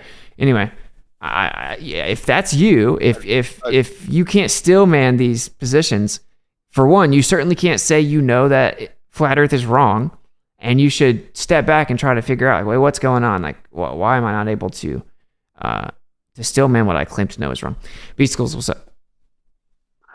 No, I'm just trying to think about like the argument against what you presented, and it's like I'm trying to logically think of any argument against it. I can't think of any, and it just makes way more sense that, you know, given that let's just say we don't know the dimensions of Earth, and it is flat. So then it would appear to be an infinite plane, depending on how, like, where you're looking at it from. So of course, more shit would be unresolvable towards the horizon, because you're looking at like infinite compression kind of shit. Oh, sorry, kind of stuff. I gotta watch myself. It's all good. I need 10 push-ups per word. Okay, you got it. Because they're weak words, so you got to get stronger. All right, let's go. I'm doing 10. You don't have to literally do it right now, but yeah. I don't care. I'm doing it. We'll keep up with it, and then maybe we'll double it. All right. Okay, I'm doing it now. I'm doing it right now. That is actually how I made myself stop. I think I am actually going to start doing push-ups. There we go. If I'm late to the stream as well, so that I'll be on time. It's very good. Good morning. Welcome. So I've listened to all those guys you just quoted, the Bictoon. Oh goodness, Professor Dave. He was so painful, so hard to listen to that guy. He is so rude. I have never seen somebody so rude to their guests when they come on, and just how he treats them is just awful. What was the other guy? FTE or the guy that claims to debunk? Yeah, I've heard him. I've listened to all of his claims and everything, and like they just never ever listen to the actual evidence and the actual rebuttals. So I mean, even just the way they argue is crystal clear that they have nothing to argue. Like they have no evidence of anything. Yeah, it's just like a tactic game or something. Yes, exactly. It's a tactic. Yeah. That when you added that debate with McToon, that was hilarious. In fact, that was over this subject. It was over the horizon line and everything we're talking about. Dude, I've heard the craziest stuff. If you ask Globers, do you agree that perspective makes things look above you look like they're going down, and things below you look like they're going up? Some of them will say no. Yeah, he did. You asked him, does the ground ramp up? That's exactly what you asked him, and he's like, no. And you're like, really? This doesn't look like it? And you're like showing him the image where it's obvious. Yeah. Like, it's crazy. It's ramping up. I know it's insane. It's because that's what I'm saying. They have to. If you have to lie to avoid a conclusion, then your position is weak, right? So like that's why sometimes I show people that picture right here of the and the stream can see it, where you have the street lights right going down. I'm like, okay. Do you agree that all these tree lights are the same height? They're like, yeah. I'm like, okay. So then you agree that just because of perspective, it's looking like they're going down, even though they're actually the same height? No, it's because the Earth's a ball and the ground is curving. I'm like, what is going on? Are you like, there's no way you believe that, right? Like these streetlights are going down at way more of a alleged curvature rate of a globe. Then you look at the railroad tracks here, flip them on their side. They're going to be converging towards each other. You look at the hallway. Then you look, of course, at the time lapse of the sunset does exactly what they does. So it's pretty wild. But I think that like recalibration for truthers is important here. Like it's like, okay, if you're not going to admit that it looks like NASA's been faking some videos of space, like can I really talk to you about the Earth? And if you can't admit there's a kinematic and dynamic equivalence, and in fact the geocentric model doesn't have major problems that the heliocentric model does, and you can't retire arguments like retrograde, right? Can I really talk to you about it being flat?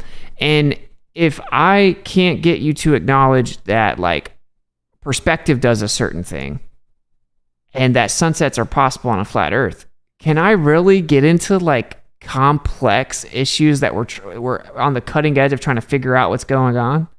Exactly how the vortex in the background medium works? Of course not. Of course I can't. So it's like I think that flat earthers, we should really like hone in on some of these things. Like every globe earther that is on Modern Day Debate should get at least one super chat that says, can you still man the sunset on a flat Earth?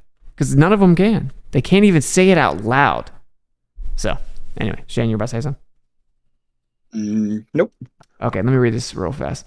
Run Boston again. Shout out to my boy.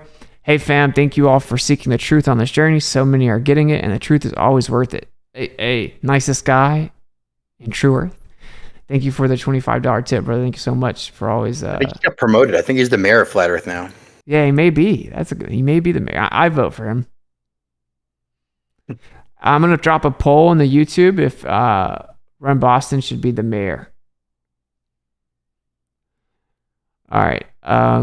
So any other parts of it that you think's overlooked, like Toby or Alan or Shane or anyone on here that like would they like to kind of explain? Would you like to explain your understanding of this phenomena from your perspective?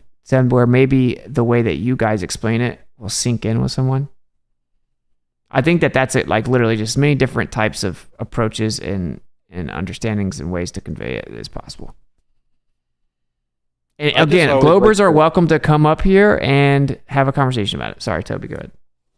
I just like to always point out that, like, you know, train tracks converge for exactly this reason. And like, you learned about this in middle school, but this math, like that fact that happens is not like, that's not taken into account with, you know, their claims of curvature. It's like literally as Shane's laid out, it's why they say that there's curvature. Like there's not, they don't have like a proper accounting for the rules of perspective within their calculations. They just map it all to the sky. Everything's mapped to the sky.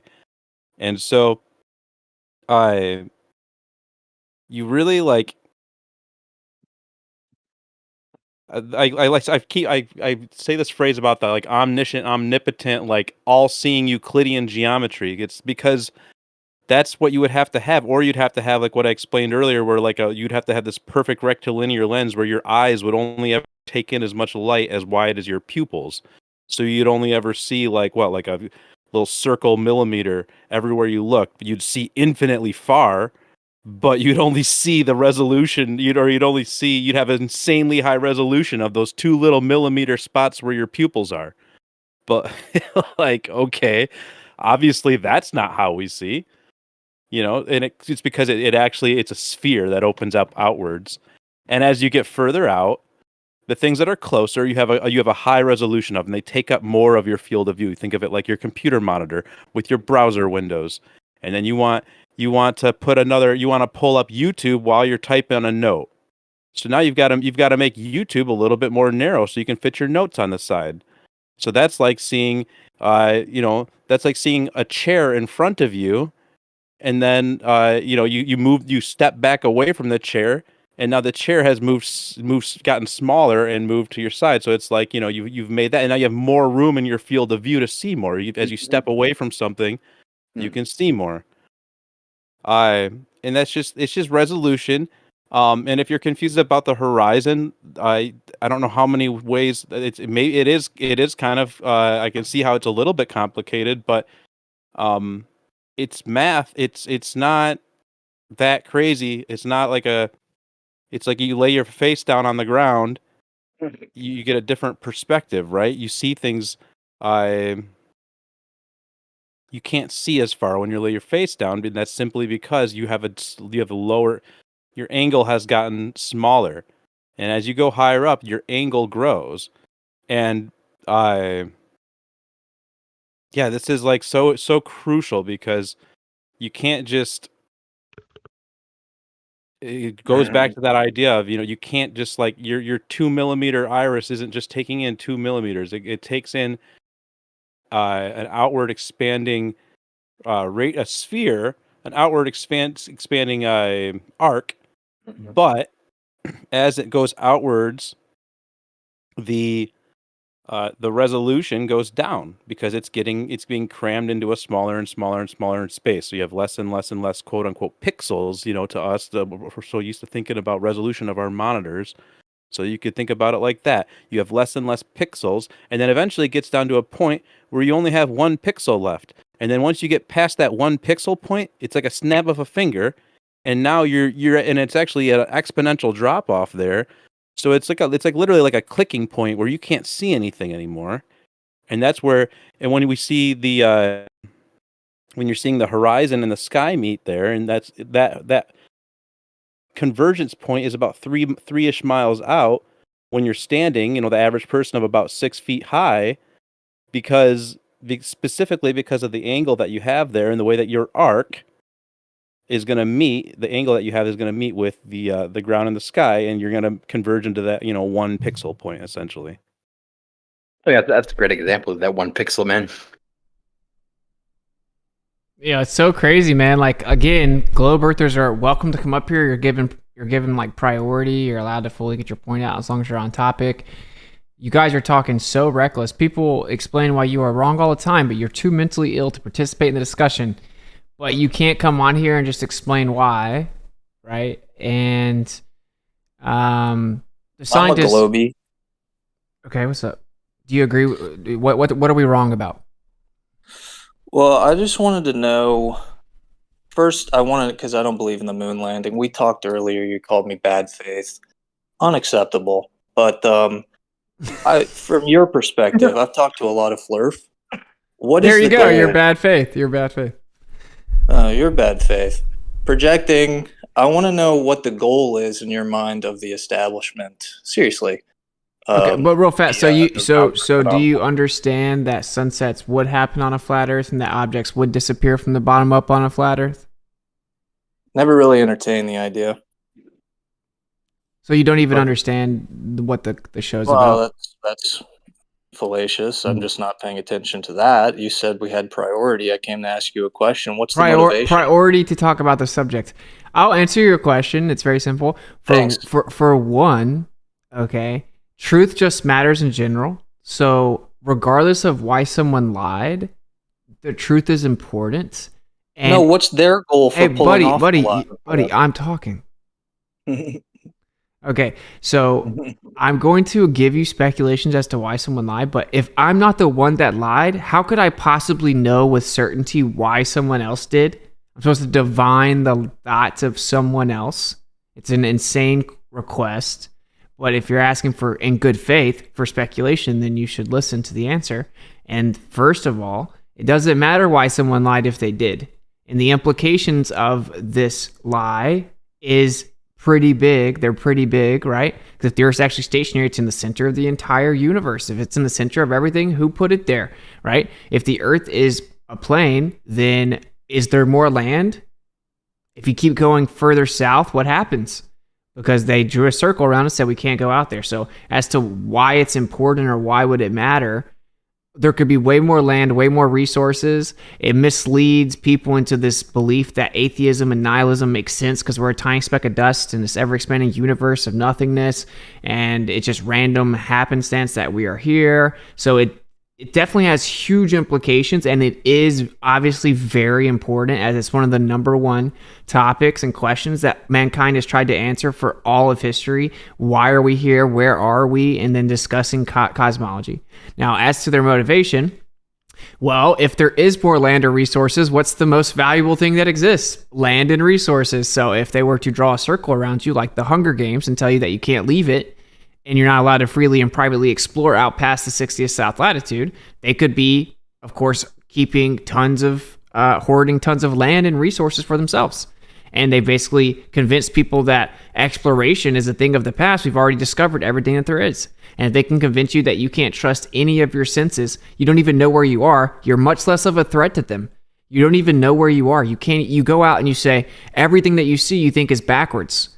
This is a well-known type of manipulation of the mind that they did to slaves back in the day, right? They would just tell them lies and make them believe and convince them of lies, right? Basic things that they could discern for themselves, so that if you feel like I can't discern the truth, I need my authority to tell me what it is because I'm incapable of doing it, you're very easy to brainwash. You're very easy to control. It's easy to make you a slave. So if you were going to try to control an entire group of people on the earth, what better way to start than to make sure they have no idea what the earth even is, where they even are. They could hide land and resources. They could hide the importance of this place. If it's in the center of the universe, then obviously the antecedent of that is that something put it there. It isn't random. It can't just be chaotic, right? It's ordered and, had to be placed there. And obviously you're much more difficult to control if there is a creator. And yeah, there you go. Children at the age of like 5 or so are being told this insane belief that they're unimportant, and they grow up thinking like, wow, a rock could come kill me at any moment. I'm just some tiny speck of dust. I'm a little insignificant rock, right? Where some bacteria started growing, and I'm like just purely random. Nothing matters. What's the purpose?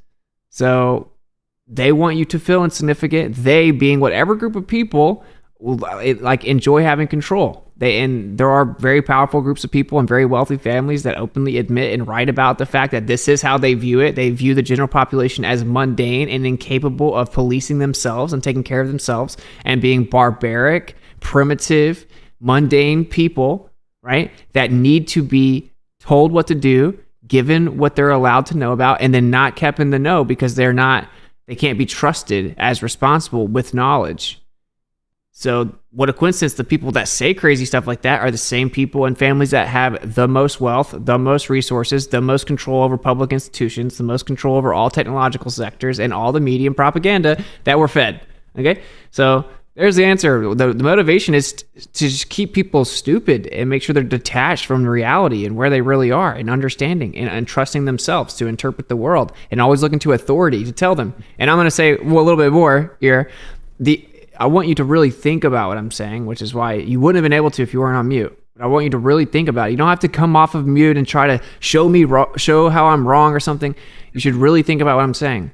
When you go outside, you see the horizon's horizontal, but they told you that it's curving. And when you go outside, you see the sun is moving in the sky, and they told you the sun is not moving. That's what they told you. And they told you when you go outside, it can be completely still, no wind, and you feel like the earth is completely motionless and the stuff in the sky is moving. They told you no, the earth is actually tilted, wobbling 3 to 4 different wobbles while it's spinning 1,000 miles per hour east at the equator, and then it's shooting through space. You just can't tell. And it makes all the stuff in the sky look like it's moving. So you see the stuff in the sky moving, the stars, the sun, and actually that's an illusion. They're not moving. And everything revolves around the earth. Like it makes the earth look like it's in the center. Actually, it's not in the center. It's just an illusion. Right? We see the sun and the moon in the sky during this lunar eclipse, a Selenian eclipse. Actually, it's not in the sky, though. It just looks like it is. And so you're like, dang, if I just went out here and thought for myself and looked at the world, I would have no idea what the world really is. I would think it's a stationary topographical plane with stuff moving around it in the center, but turns out it's actually tilted, wobbling, spinning, revolving, not in the center, insignificant, tucked away in a random corner. So you think, okay, I need people that are smarter than me to tell me what's going on. Everything's the opposite. So, and I really want to drive this home just for the audience and everything. It is very important for this reason, and we can't get into details about this, but if you kept up with the last 3-4 years, they were telling people the very thing that kept them alive was actually going to kill them. They were telling them that even though it looks like everything is normal, actually it's not. It's super dangerous, right? And so as they saw right in front of them, they had to believe the opposite was true, and it made it easy to control you.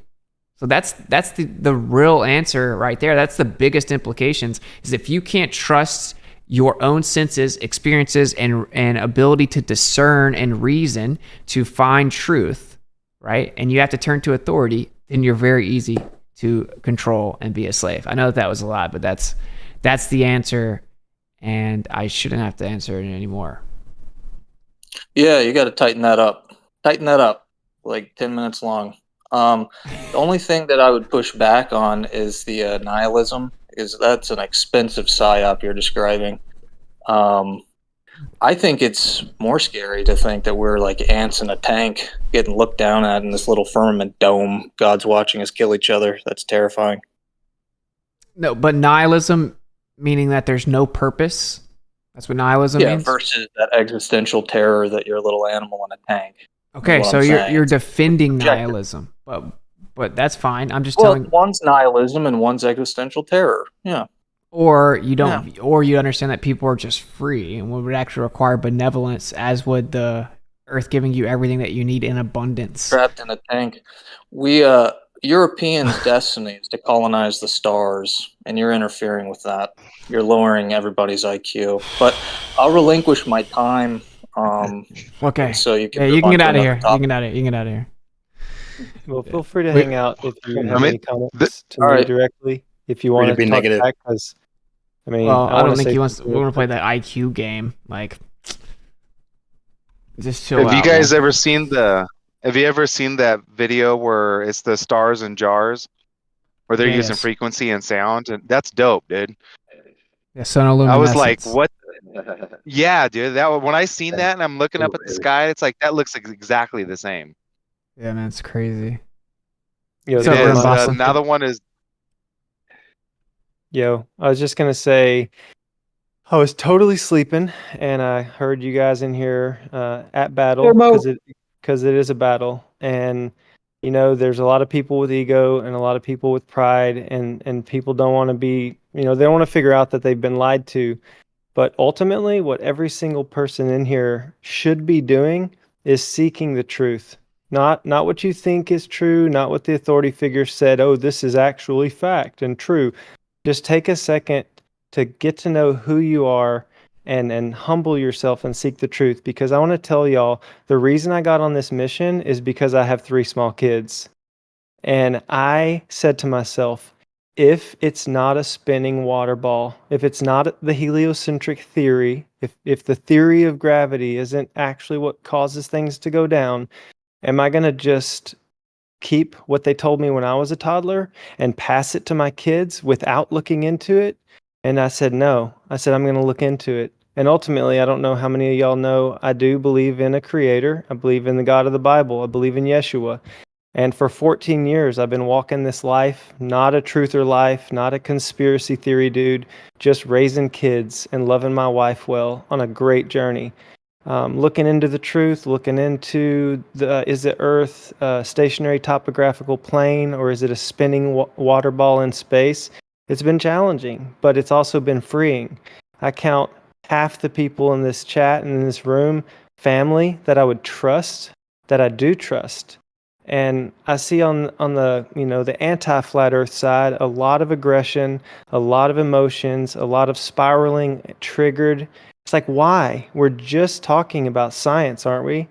And their answer might be, well, but it's been determined 2,000 years ago that we live on a sphere, or the authority figures, the PhDs, and all of the people at NASA are way smarter than me. They make more money than me. Why would I listen to you and not them? Well, what would it mean if I was to tell you that I have the truth and they don't? Does that matter? Does the truth of where we live matter? Because if you can't answer that honestly, and if you just get triggered and say, no, dude, you're stupid, then we're not going to have a good conversation. But everyone should pursue the truth because it's there. Well, Witsit brought up the jab stack earlier. I think a lot of people do get frustrated when they try and red pill or awaken so-called people, and immediately their mind draws to, oh, I bet you think the Earth is flat too. That is a frustrating endeavor because I can't get my foot in the door with people about things like 9/11. Well, dude, I got 2 jabs. The one wait, what are we doing right now? What are we doing, dude? You conflated it. Rayleigh criterion. How's that going? Yeah. Bro, like I'm already demonetized. I know. I'm not going to say just with code. I was not awake 2 years ago. I didn't know hardly anything. But the bottom line is, half the time people are fighting over the geometric shape of the Earth, and they're triggered and they're arguing. But what the Globers don't realize is the people in the room have looked into a lot of other things. What is health? What is vitality? What is connecting with others in a pure way that can, like, friendships that can last a lifetime and sustain you? If you look at the world, this is my main point too. Listen, there's inversions everywhere. Everywhere you look, things are twisted, upside down, don't make any sense. And so you should realize that the shape of the Earth, what was actually created for us to live in and on, also got inverted and twisted. I'm not trying to take it anywhere weird. It's just people are so triggered and angry and frustrated and egotistical that they won't even look into the simple truth of the truth is worth pursuing and you should do it. And let me say this, bro. If people shut down a conversation because they're like, oh, I bet you believe this, they're just trying to find any excuse to avoid looking at uncomfortable information anyway, right? Because you can obviously be completely right about something and completely wrong about something else at the same time, okay? So if someone doesn't understand that 9/11, we were misled about 9/11, if they don't understand that we're subservient to a certain foreign state, right? If they don't understand like that the moon landing is very suspect, like the fact that some people don't believe in the globe model isn't what's preventing those people from looking into that. It's an excuse, right? It's an excuse. And so what you will find though is the people that are very well researched on those subjects, they do end up falling over here because they become very well researched on this subject. It isn't like, just like someone would, it's more comfortable to not think that the country I live in literally bows to another country and that they've completely infested every square inch of our media and of our government, and like we have dual citizens and all this. It'd be way more comfortable for me to believe that's not the case, right? It'd be way more comfortable for me to believe that our country didn't have prior knowledge with that same state we're subservient to set up 9/11, right? But it just happened. So like once people find out that truth, you just accept it for what it is. Everyone in here was like, I don't want to be a flat earther. Everyone in here. Now it's changed a little bit over time because you start to see that, well, the cooler people, the more research people, the more knowledgeable people, the calmer, more at peace people end up being the flat earthers as opposed to the people that are claiming that they're not, right? And then the other people that are attacking them, they're on the wrong side of everything. But anyway, that would be my take on that. I got a message basically said the same thing today, that I fell for disinformation, or I'm pushing disinformation that came from the CIA to discredit other conspiracies or something. Like, dude, if that trick works on someone, right? Like, if that was me. But you hear what I'm saying? Like, if you discredit everything that someone says because you disagree with one thing that they think, you're just looking for any excuse you can come up with to avoid looking at it, right? Like, but you invoke poisoning the well in a lot of your debates. You do agree this is an effective counterintelligence tactic. No, I do think so. There's sure. That's why whenever it was the whole situation was going on, they would say the same people that aren't going along with our agenda, we'll say, are flat earthers, or they would just randomly say like science is true and the Earth's not flat, right? They absolutely do use this as like something to poison the well and to mix it all up. But I mean, what I'm saying is, if someone doesn't have the discernment to see past tactics like that, then it doesn't really matter that people don't believe in the globe. Like, if they think the air that keeps them alive is actually what's going to kill them, I mean, it is what it is. I'll say, basically in closing, what I'm saying here, bro, is almost everyone that's over here talking about how we know that the Earth's not a spinning globe did not want to think that. The vast majority of them are people that understand that are still in the closet. They don't really talk about it. Very few of us can like show our face, be super public, beat on our chest, lose all job offers and stuff like that, and then still keep doing it. So that's actually a testament to the truth of it. The fact that people would still do it, right? There's nothing to gain societally. It's the exact opposite, right? And so like, it is what it is. Like, I do understand. I will say this. I believe in a creator. I think the scriptures are super messed with, and I had like some crazy spiritual experiences. And so then I was like, okay, I'm gonna start telling people about this. And I'm like, I prayed and asked, like, do I need to stop talking about flat Earth? Because am I like discrediting everything else I say, including like, you were actually created, believe it or not? Because they're like, yeah, of course you believe in Jesus, you think the Earth's flat or whatever, right? And like, I felt led to speak all truth regardless of what it is. And so that's what I think is best, right? Like, if your girlfriend's cheating on you, it may be uncomfortable, but me not telling you is worse than hurting your feelings, Well, I can tell you that it's very split in the truth community from my perspective. There are a lot of flat earthers, and then there are a lot of people that are, I've watched a lot of stuff. I watched Dubé, I watched a lot of your presentations. I just disagree. I looked at it, I understand some of the concepts. Some of the things, NASA, I don't trust anything. A lot of those hair gel videos are fake, no doubt. I wanted to know, is Christianity overrepresented in your scene? The hippie on a popsicle stick, is that where a lot of this comes from? No. I would say the vast majority of people that are flat earthers that would identify as Christian or believing in the scriptures, they were not even considering such a thing until after they found out what the Earth is. What it does is it means the scriptures are viable as a description again. Like, it puts them back on the table, right? So like, before that, you have to believe like, oh, the creator of everything inspired this what people call a book. It's a compilation of texts, but didn't even know what he made, right? Like, that doesn't make any sense. And then like, the Messiah came here but didn't know what the Earth was or whatever. So I would say there's a decent amount of people that do believe in the scriptures, but I think almost none of them would believe in like mainstream Christian religion. Very small percentage of them still go to like mainstream churches and give them money when they're tax exempt and all this weird stuff.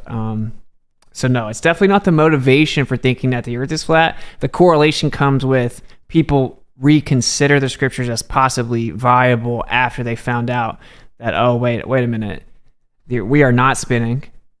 Right, and these people are lying about going to space, and We see lunar waves and sky waves. We see pulsing lights in the sky that look like they're in water. We have like sun dogs and a bunch of phenomena in the sky that makes it look like there's something that's curved containing us.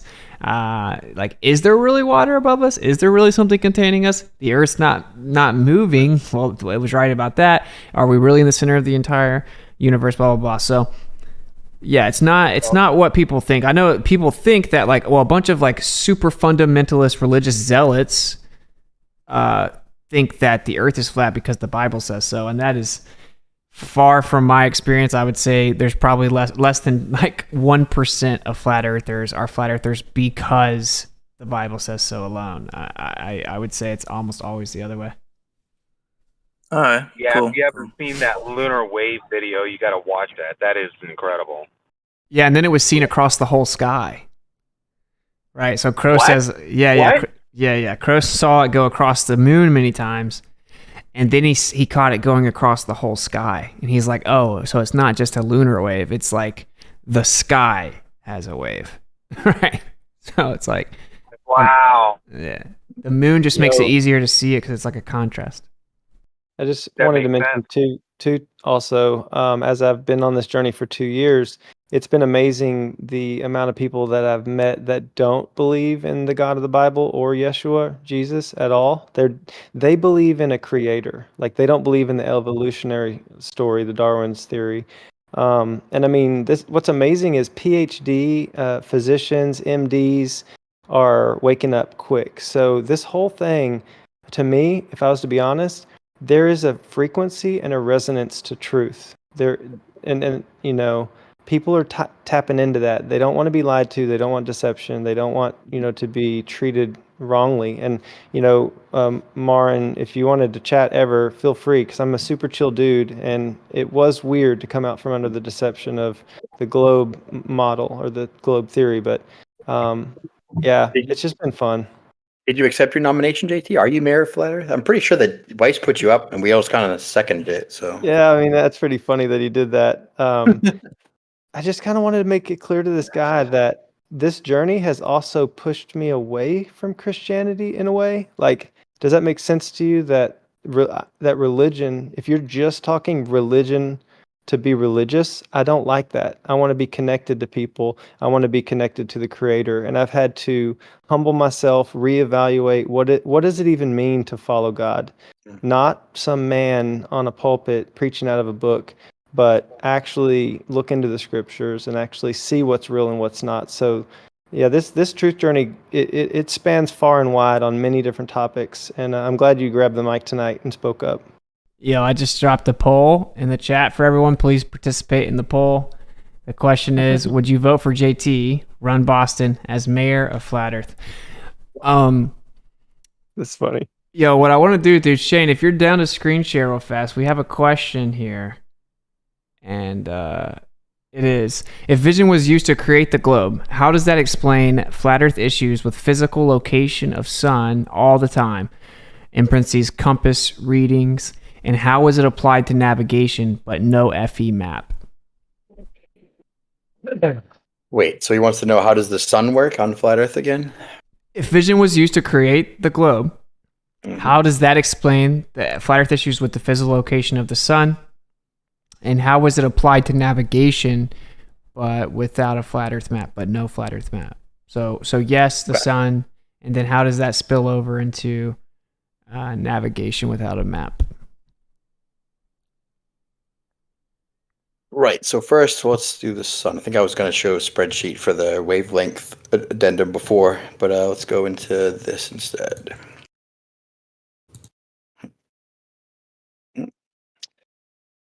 Yeah, we'll just show how the sun would work first.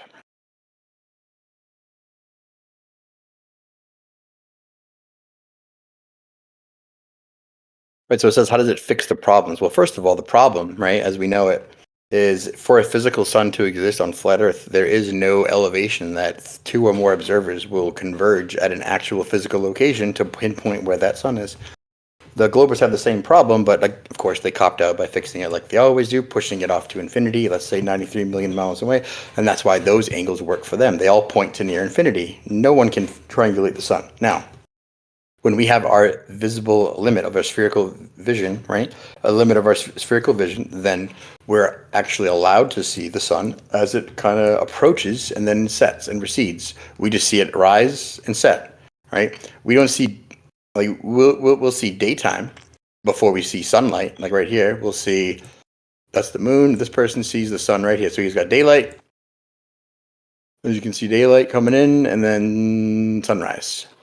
Sunrise for him, all the way across. So not only does that match the zenith and the atmospheric reflection that we just went over, but this is for the one observer. So as this recedes, he's no longer able to see it out of his dome of vision. He still has light, right? He still sees daylight. The plasma field that's ionized, that is daylight, is still interacting in the atmosphere. Maybe he has some blues, magentas, oranges on the horizon, etc., right? But no, you can't see the sun anymore. So that would be how one person would view it. The way it works without a map is that essentially, they made all the maps from the measurements they took of geodesic surveying in the sky and combining the geodal model with the celestial sphere. And then what they did with the Longitude Act of 1702 and creating the longitude, which they then kept secret and then used to project every single map projection that we've ever used today, including the globe.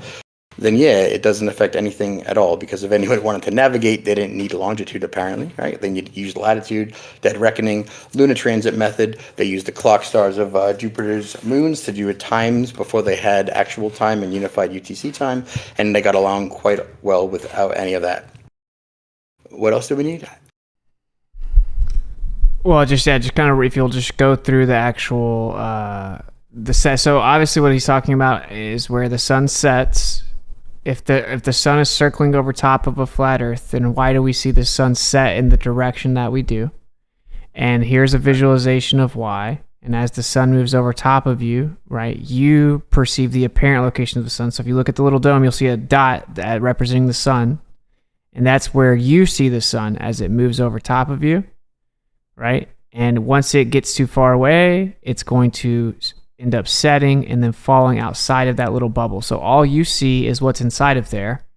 And based on how that's an equidistant limit in all directions, it's going to cause it to come off of directly west if based on its angle to you. So if it's actually, say, like it is right here, it'll be very close to the center.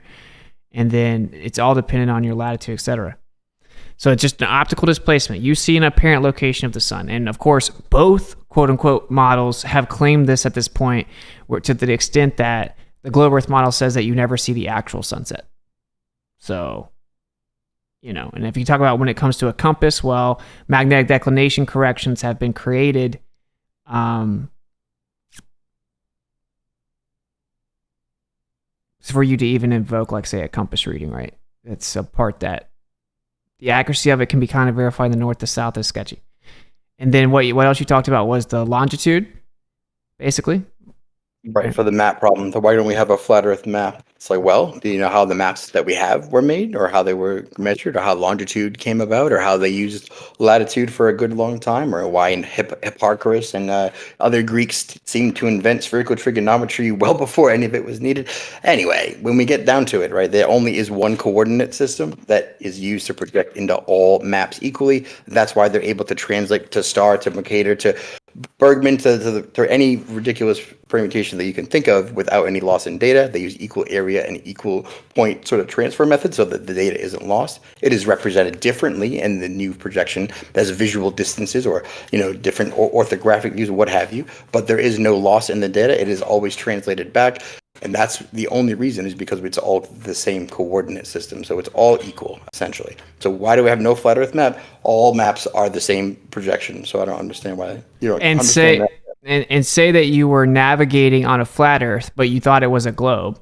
Well, okay, say you use GPS. Well, it makes meridian corrections. It pulls out certain distances and makes sure that it matches what it's supposed to be on the globe. As you travel, say, anywhere in the south on a flat Earth, but thought it was a globe, well, the GPS is going to correct automatically, and you're going to adjust for magnetic declination amounts, which were all created from the globe, as of course too far below the equator, you can't even see Polaris as a reference.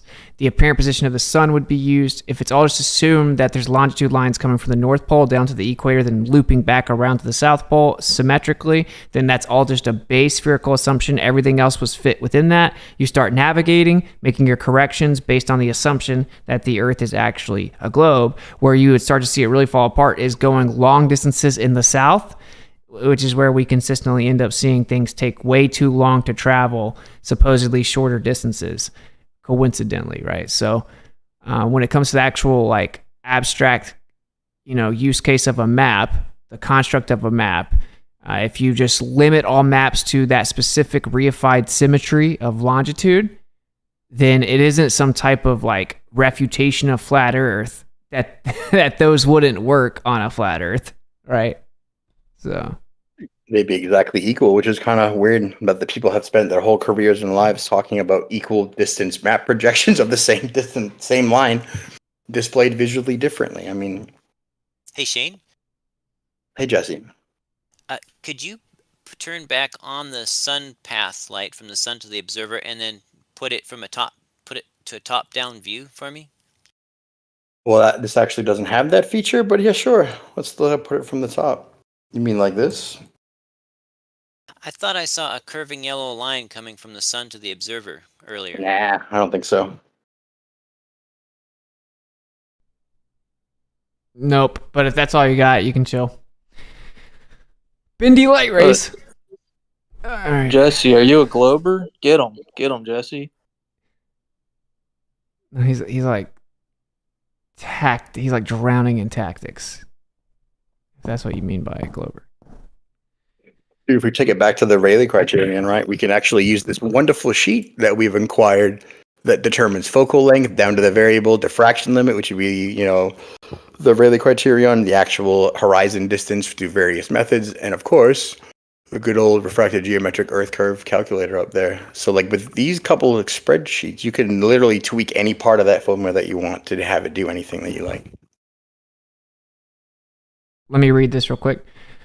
For Jesse Path of Light, you've been around Effie for a very long time, and it's sad that you hang around flat earthers just to be an anti-flat earther. You're inviting him. Thank you for the $10 donation, Kimbo Beats. Let me just answer for him. Well, I just went out and I tested all myself, and the Earth is a globe. All right. Let me also answer these other super chats real quick. All right. Iconeme.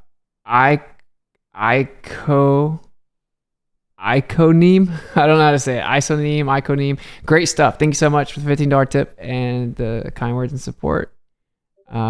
You guys are what makes the channel possible. Eugene Austin, thank you for the $10 tip. Keep up the great work, bro. You are crushing it. And I want to see that sign hanging soon. Yeah, dude, I went and grabbed it like a couple days ago. I haven't pulled it out yet, but I'm going to put it up and a few other things on my wall soon. So the background will be upgraded within the next few days. And that should be included in it. So thank you guys for the support. All right. Go ahead, bro. No, I think that's pretty much it, honestly, unless we have questions. I can pass out this sheet if anyone wants to tweak the math to get behind the formula. I think that'd probably be helpful for some of the math people. Yeah, I mean, I would love that. I would love to hear globe earthers retire the talking point that sunsets are impossible on a flat Earth. And if you want to say, oh, it should change angular size, blah, blah, blah, blah, blah. We're going to set that aside for just a second. Specifically, this stream's about disappearing from the bottom up. The fact that the sun, the fact that the boats, the fact that any object appears to disappear from the bottom up is not only not impossible on a flat Earth, it is required. It is exactly what would happen. It would have to happen on a flat Earth if you actually understand that the angle from the bottom of whatever you're viewing in relation to the horizon, right?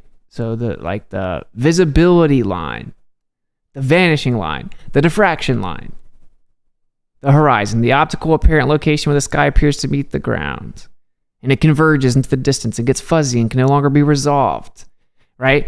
The angle from the bottom of whatever you're viewing to that, compared to the angle from the top of whatever you're viewing to that, is going to be smaller The angle from the bottom will obviously be smaller. As things move further away in the distance, they go down because of perspective and get closer and closer to that vanishing line, and then they vanish into the vanishing line because you can no longer resolve them. No longer resolve the two objects in relation to each other. You no longer distinguish the difference, and so as it gets further and further, it keeps going down more and more, and it'll disappear from the bottom up. So basic optics and how we resolve the world around us would require that objects disappear from the bottom up if the Earth was a plane. And globe earthers say things like, no, the entire boat should disappear at the same time. That isn't correct, though, because it isn't a singular point of light that is the boat. There are different angles to every single point on that boat because there's a billion little points of light. And it's going to all disappear at the same horizontal place. So the same horizontal line, if you have your X and Y axis, right, you're going to have a horizontal line going across the whole screen. And all those points of light, there's billions of little lights on that whole line, like they're all at the same location when it comes to how high up vertically they are. So it's all going to disappear at the same time in that sense, right? As it goes up, as it goes down more so. So hopefully that also, I don't know. I'm just going to say it as many ways as I can think of it, but whatever. Yep, but bottom up all the time. I found a couple more visual demonstrations of why it could only ever be that. One of them invoking the same sunset that you showed on the video, I think, from Rakia. So that's interesting. I love when things always coincide and support each other instead of random haphazard nonsense. Yeah, like what a coincidence that it looks exactly like a sunset.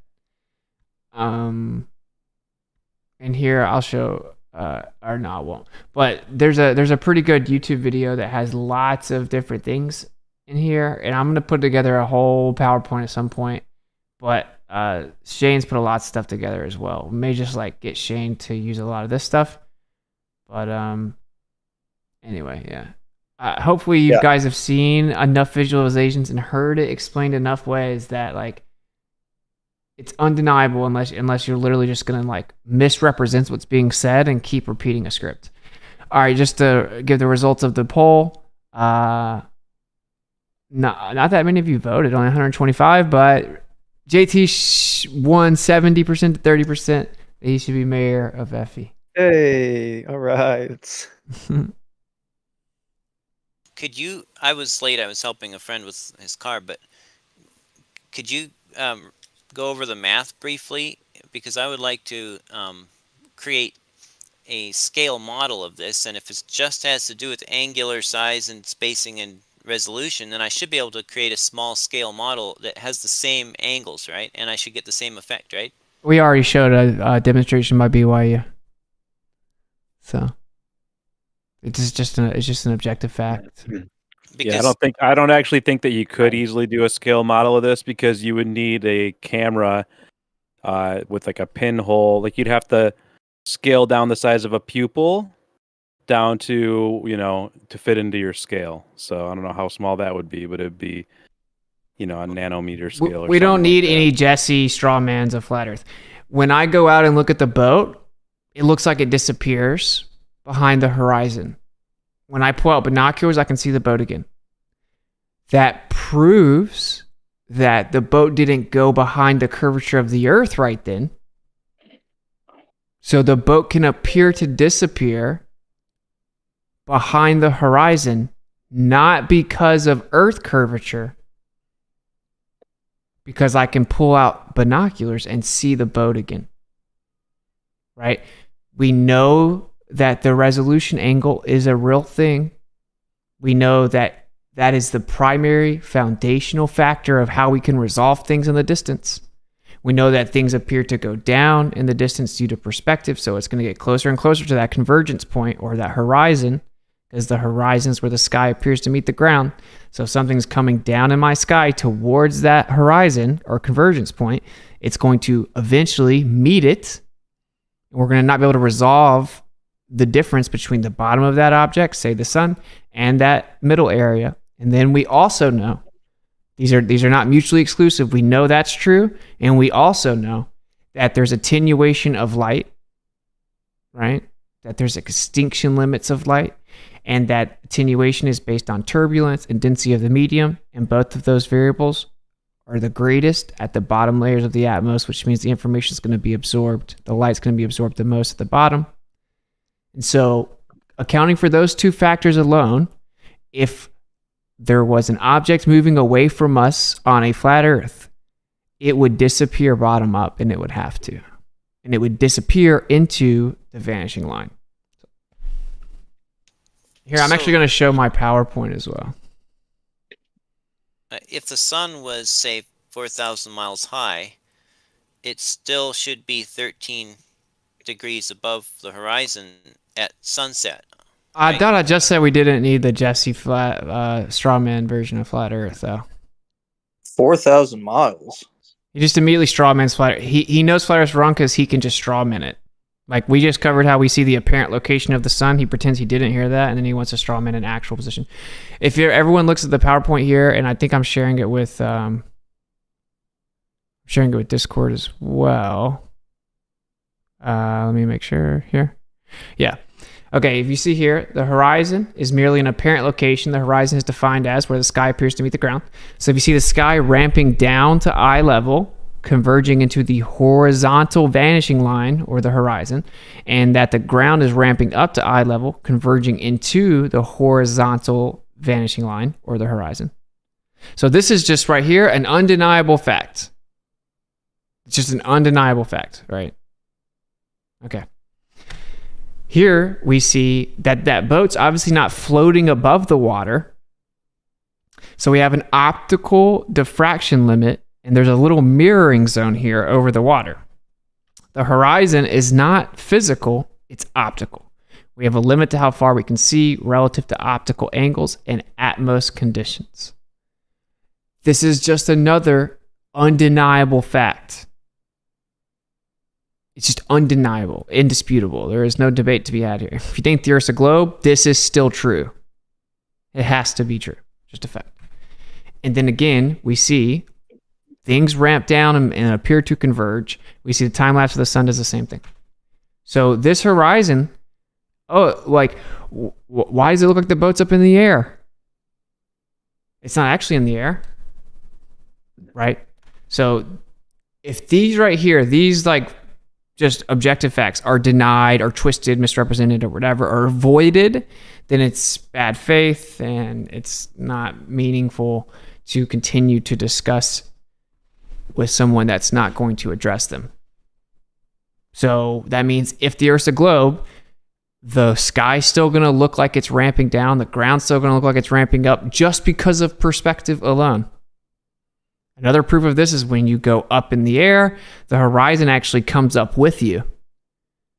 But if the Earth's a ball, it's going to be curving down and away from you in all directions. As you get higher, you're just going to get further and further away from the ground. That's going down and away from you. Yet we see the horizon come up with us, which means, once again, regardless of what you think, perspective has to cause the horizon to rise up, the ground to ramp up towards you.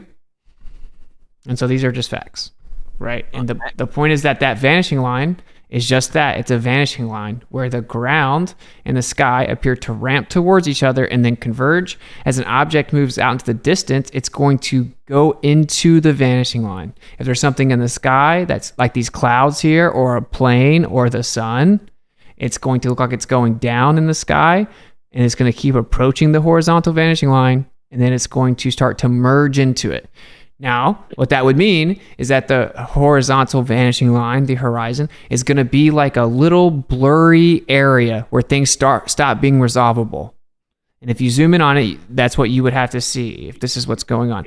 Well, in reality, when you zoom in on the horizon, you do not see a hard, crisp hill that's blocking things in the distance. You see a literal spectrum of colors that vary, and they're blurry, and they blend all together. The color from the ground and the sky begin to merge together in this fuzzy little diffraction line, this diffraction zone, this little vanishing zone. Things become blurry where you can no longer resolve them. So what we would expect on a flat Earth is that objects disappear from the bottom up due to atmospheric conditions such as attenuation based on turbidity or turbulence and density of the medium being the greatest at the bottom layers of the atmosphere. And we would also expect that we see things disappear from the bottom up because the actual resolution angle is smaller from the bottom of the object to the horizon as opposed to the top of the object to the horizon. And we're going to see things disappear into that vanishing point, and we would expect to see that there is a little area that's blurry where things get really fuzzy and no longer resolvable, and that is exactly what we see in reality. This is what would happen on a flat Earth. Anyone that says flat Earth isn't true but doesn't represent flat Earth as including those 3 points, they are misrepresenting it. If you've been here for years and you're still doing that, then you're operating in bad faith. You can still believe in your globe Earth. You shouldn't have to straw man the flat Earth position if you're so sure that the Earth's a globe. So that was the 57th time. I'm going to read this donation before I toss it over to whoever. This is for you to tell Shane to fix his smoke alarm. I'm pretty sure I got it. I got the battery, man. Not on air. Obviously, it's such a joke, and I might need 10 push-ups. I'm not sure. It's such a joke and just such a shame to be that good at this and have such a small amount of respect for the way you hear the world. I don't know, bro. Not trying to bring bad vibes. Sammy Zamzammy, thank you for the $10 tip, and I think the message is received. You put them on blast here. That is funny, though. I gotta admit, it's pretty funny. Everyone says the same thing. It's either that or the dog whining in the background. Yeah, but that's a little different. You can't put a battery in your dog. Dakota Dunn, thank you for the $50. Very generous tip. I am truly grateful for you sharing your knowledge. I learn something new each time I listen to your videos. Thank you. Yeah, no problem. And I'm glad that that's the case. That's why we do it. And I appreciate the support. You do have to close your mic when you talk to the dog, though. Thank you so much for the support. And I'm glad that you find it edifying. Okay. And this is what I find so weird. It's like, this is why I decided to cover this tonight, bro. I'm going to come over on the camera real fast. Like, just so you guys know, I know it's been like super redundant where I'm saying the same thing over and over. This is because I was paying attention to the chat and to the comments after my debate, and I found out almost no like globe Earth believer that's real public about their opinion and they fight flat Earth or whatever. Almost none of them will even acknowledge this. Why would they have to be so dishonest across the board, right? Does that make sense? Flat Earth is so archaic, it's disinformation, it's so stupid. Then why do the people that defend the globe model against it, why do they across the board have to be dishonest and misrepresent things? Or if you say this point blank to them, they'll just stop responding. They'll change the subject. They'll start calling you names and personally attacking you. They'll bring up something else. Why are other planet spheres? Whatever they can come up with. You say that the sun can't disappear from the bottom up, the Earth's flat. Here's why it objectively would have to. Then they respond with, then why doesn't the angular size change? It's like, wait. Are you going to acknowledge the first part? Because if you just wait until tomorrow to say it again, then you're being dishonest. So anyway, I saw that almost every single globe earther that would even like talk about it all, as opposed to just pretending it didn't happen, didn't understand this. They didn't understand it. And it's like, wow, bro, of course you think the Earth's a globe. You actually somehow still think that objects couldn't disappear bottom up if the Earth was flat.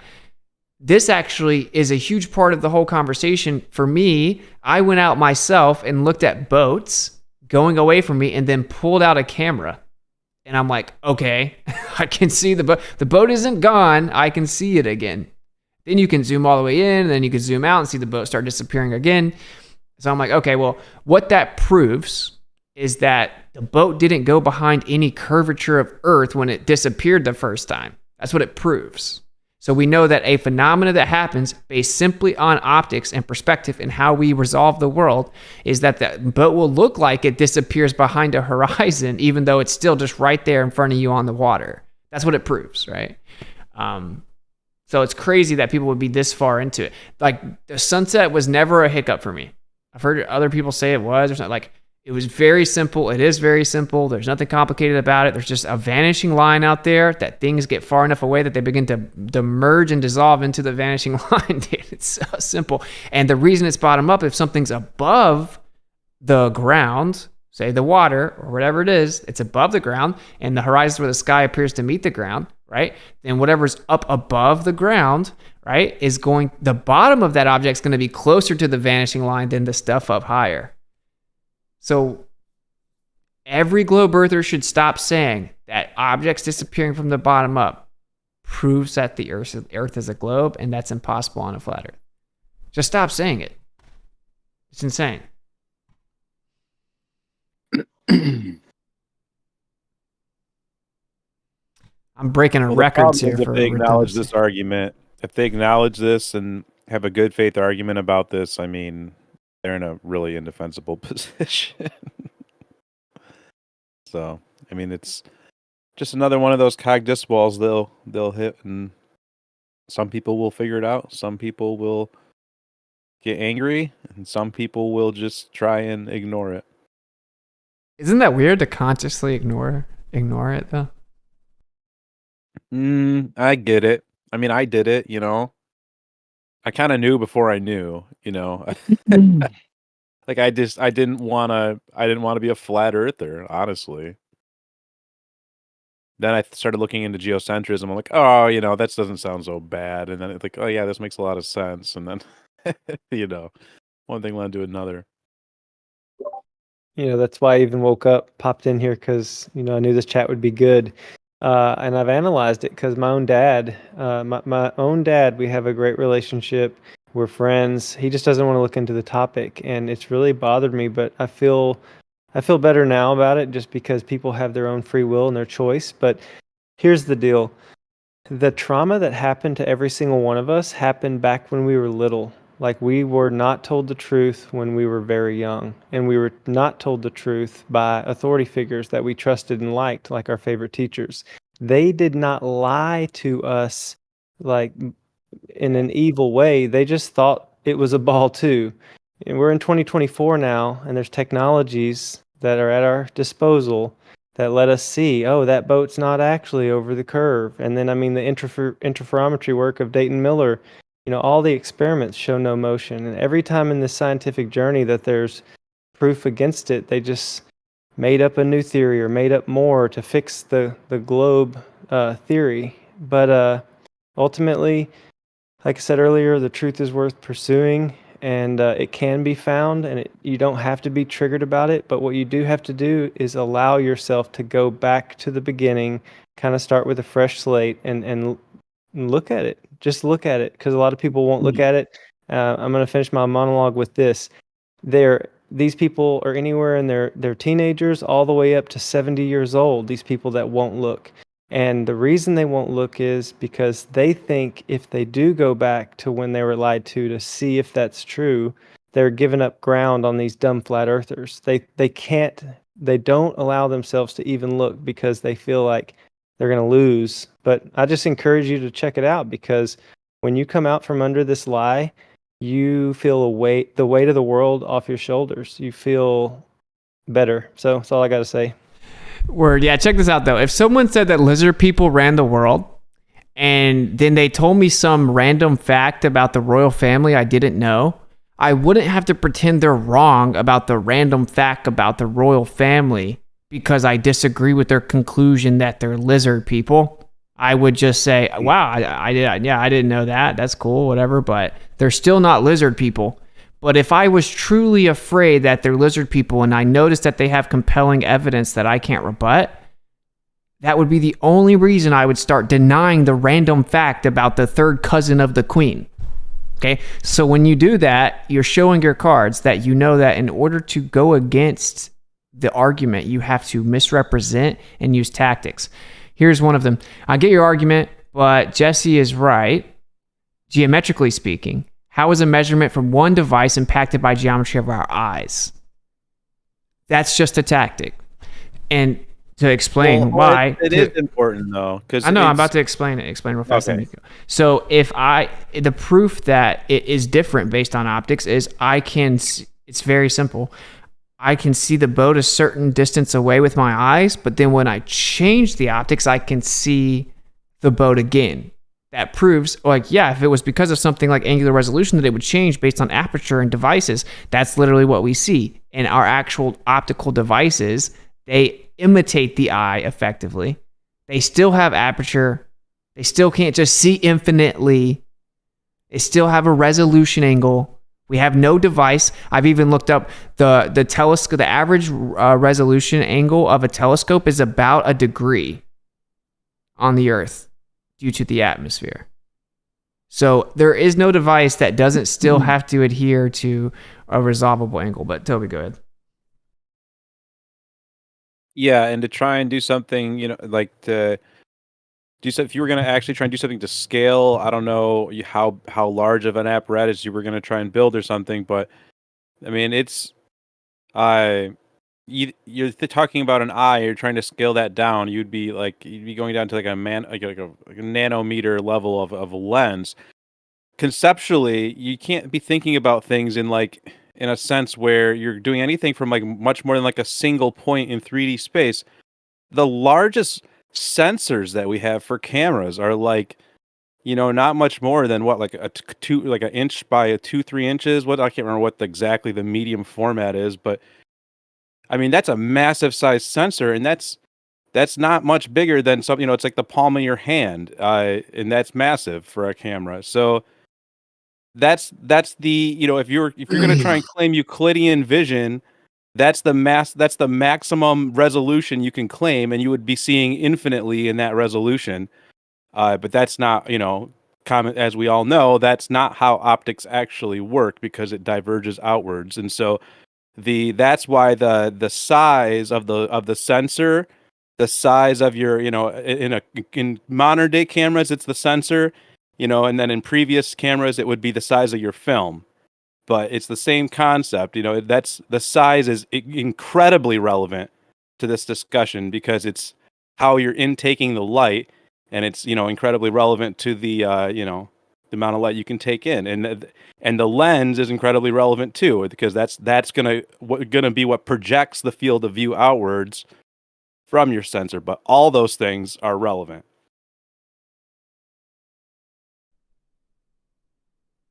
But like everyone knows that it changes with different optics, right? So like to be like, oh no, it's just, what does that have to do with the human eye? Like what? It's grossly a tactic. Some people just haven't tried to conceptualize, and like they really don't. Like people don't realize that like a photographer uses a 55mm lens instead of like a wide angle lens to take a photo, to take a portrait of somebody, because it makes their nose massive in the middle if they use the wide angle lens, like right up in their face, versus standing away from them with the 55mm lens. It makes it a bit more symmetrical. But if you were to like, it's always relative to where you are within the field of view, and with what your lens, what size lens you're using, what length lens you're using. But yeah, like no matter what, you're dealing with perspective from a single point.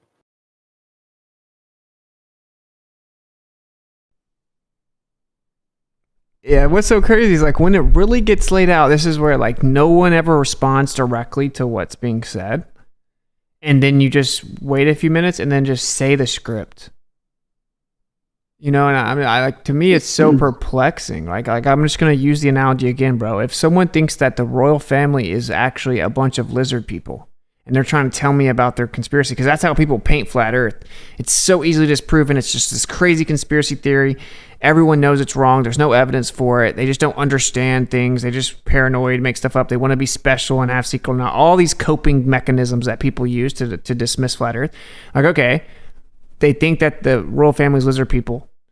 For starters, what I wouldn't do is obsessively follow them around to tell them they're wrong about the royal family being lizard people, and then sit in their Discord for 7 years and then watch every single debate they have, spamming the chat and spamming comments about how they're wrong. Same thing if someone said that pigs could fly. If someone told me that pigs could fly, I wouldn't obsessively follow them for 7 years, making sure that I publicly humiliated them and told them that they were so stupid and so wrong. I also wouldn't deny basic facts they're right about. Like if they talk about the anatomy of a pig, I wouldn't deny the basic anatomy of a pig. I wouldn't use tactics to pretend they didn't say that. I wouldn't say like, oh, his version of a pig is this and make up what he's saying. I wouldn't deny that pigs have intestines. I would just say, yeah, okay, but pigs still can't fly. So if I had to deny all these basic truths that they explained to me about the pigs or about the queen, it would be a red flag, right? It would be like, wait a minute, why do you have to be so intentionally dishonest and obfuscate and muddy the waters and have bad faith? And like, unless you are afraid of the conversation, the argument having like a fair chance and being accurately represented, because it may be true, then why would you need to do any of that? And that may not even be a conscious thing, but... Are you saying you like David Icke? Come on. No, he's all right though. He's right about some things. Well, I think that's been his Achilles heel, because he opened his career talking about reptoids, and he's since then said a lot of true things, but a lot of people can't square that circle with the reptilians. I think he's a plant, to be honest. I do understand the argument, right? That like you could put someone out to say a bunch of truth and then have them say crazy stuff so that you could discredit everything else they say that's true. I definitely understand that, but that's not what's going on in this community. I can tell you that, right? Because we're all on the list. We're all censored. YouTube and Google grossly censors Flat Earth, like grossly censors it. And in fact, if it was a psyop from the CIA, they would prop it up. They would let Flat Earth go rampant, because I guarantee you can go watch a bunch of alien videos on YouTube right now that aren't censored, right? Hey, you're doing pretty well. What do you got, 600 viewers right now? Yeah, but this is like I got this out the mud, bro. This is out the mud. If you Google my channel, you see a bunch of hit pieces. If you Google Flat Earth, you see a bunch of hit pieces, right? If you YouTube Flat Earth, you get a bunch of hit pieces.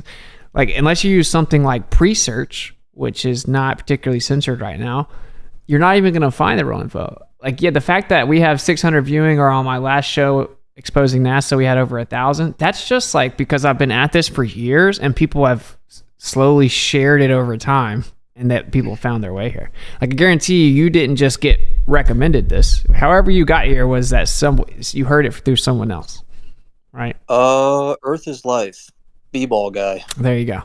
You heard it from someone that like hates on the channel. I want to see you guys go head to head. Like, the same plithy way you say things, he says the opposite. I think it'd be a great stream. Yeah, if he could not interrupt. I've had many conversations with him. He gets very interruptive. Oh, the fact that Austin is honest and actually states facts or whatever. Well, I will say, yeah, I would never go like twist B-Ball's argument behind his back and claim I beat him, right?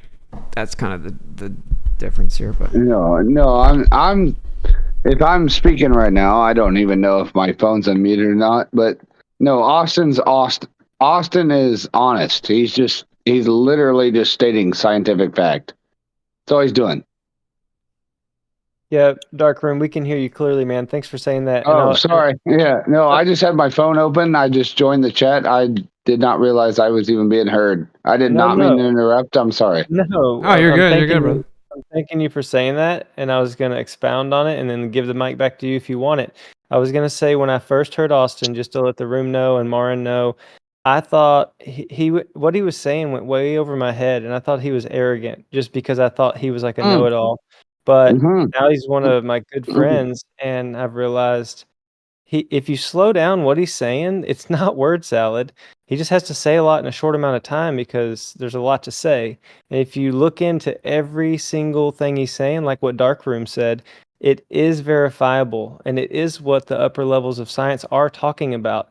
But globers that hate flat Earth, they don't want to listen to him. They want to just call him a grifter and dumb. But he's definitely not that. So you're in the right place if you want to learn. Oh yeah. Yeah, no, I'll just say I've been here before, but it was in the Mount, oh man. They call that the Olympus. Mount Meru. Whatever. You came to one of the summits. I got to actually chat with Austin before, but it was in one of the live events I paid for. Yeah, that's awesome, dude. He's but it was under a different name. But anyway, like all I want to say was, like in 2015, I've been a flat earther just because of the fact that Eric Dubé pointed out the fact that if the world is rotating and supposedly the atmosphere is moving with the Earth, that airplanes have to move with the Earth as well. just like a helicopter can't float. You know, like it's as simple as that. It's as simple as that. The Earth is done. Like the round Earth is done. The rotating Earth is done. But I've been listening for almost, well, 9 years now, but almost 10 years now, listening to people argue over the fact of whether, oh, is the Earth still rotating? Is the Earth still spinning? All it, like the flatter. The Earth is flat. It was exposed like 10 years ago. Come on. Well, Witsit, that's not an argument that you would use, right? I mean, you accept at No, least it's not. It's not something that Witsit would use. He would fucking obliterate me in an argument or something. No, I'm just saying, like, I've just been staying along with the conversation for years. But I mean, it takes one simple fact to prove the Earth was the round Earth, the spinning Earth, the hurling, whirling through space. That was done away with like years ago. We would now, have 1,000 mile from per my hour perspective. hurricane running through our hair right now if we didn't have angular momentum in the atmosphere. Wait, so what I would actually say about this is the globe likes to pick and choose and have their cake and eat it too. And so they say that the atmosphere moves with the Earth when they need to. Then they say it moves separate from the Earth when they don't need to. And then they turn around and say, well, it is moving separate from the Earth, but it's basically so close that you can't tell. But what would actually happen is that as you get higher and higher, the Earth would drag further, the atmosphere would drag further and further behind the Earth. You would need an increase in energy, right, to actually allow it to maintain the same angular speed, because the radius, the distance it has to travel up higher will be greater, right? If you draw concentric circles around the sphere, they get bigger and bigger. So the distance is greater at the top. So in order for it to all move together, then it's going to have to go faster at the top, which means you're going to have energy, or it would violate the law of conservation of energy and momentum. So then when I point this out to globe earthers, they typically say, oh, well, it does drag behind it, but it's just so negligible you can't tell. So like that's the real problem, is what happens is the flat earth, just like the globe earth, has basically just have their cake and eat it too and double speak and say things that make everything unfalsifiable. That's what happens. And then they'll say, well, I promise it used to move with it, but now it's separate. But that happened at the beginning of the earth being formed and all this crazy stuff that it's like, all right, well, whatever. So then they'll say, well, yeah, the plane doesn't have to account for it though because of whatever reason. And then they say because the atmosphere is actually detached from the earth, but barely, that's why we have wind. And then I say, okay, then why do we ever have completely still days with no wind?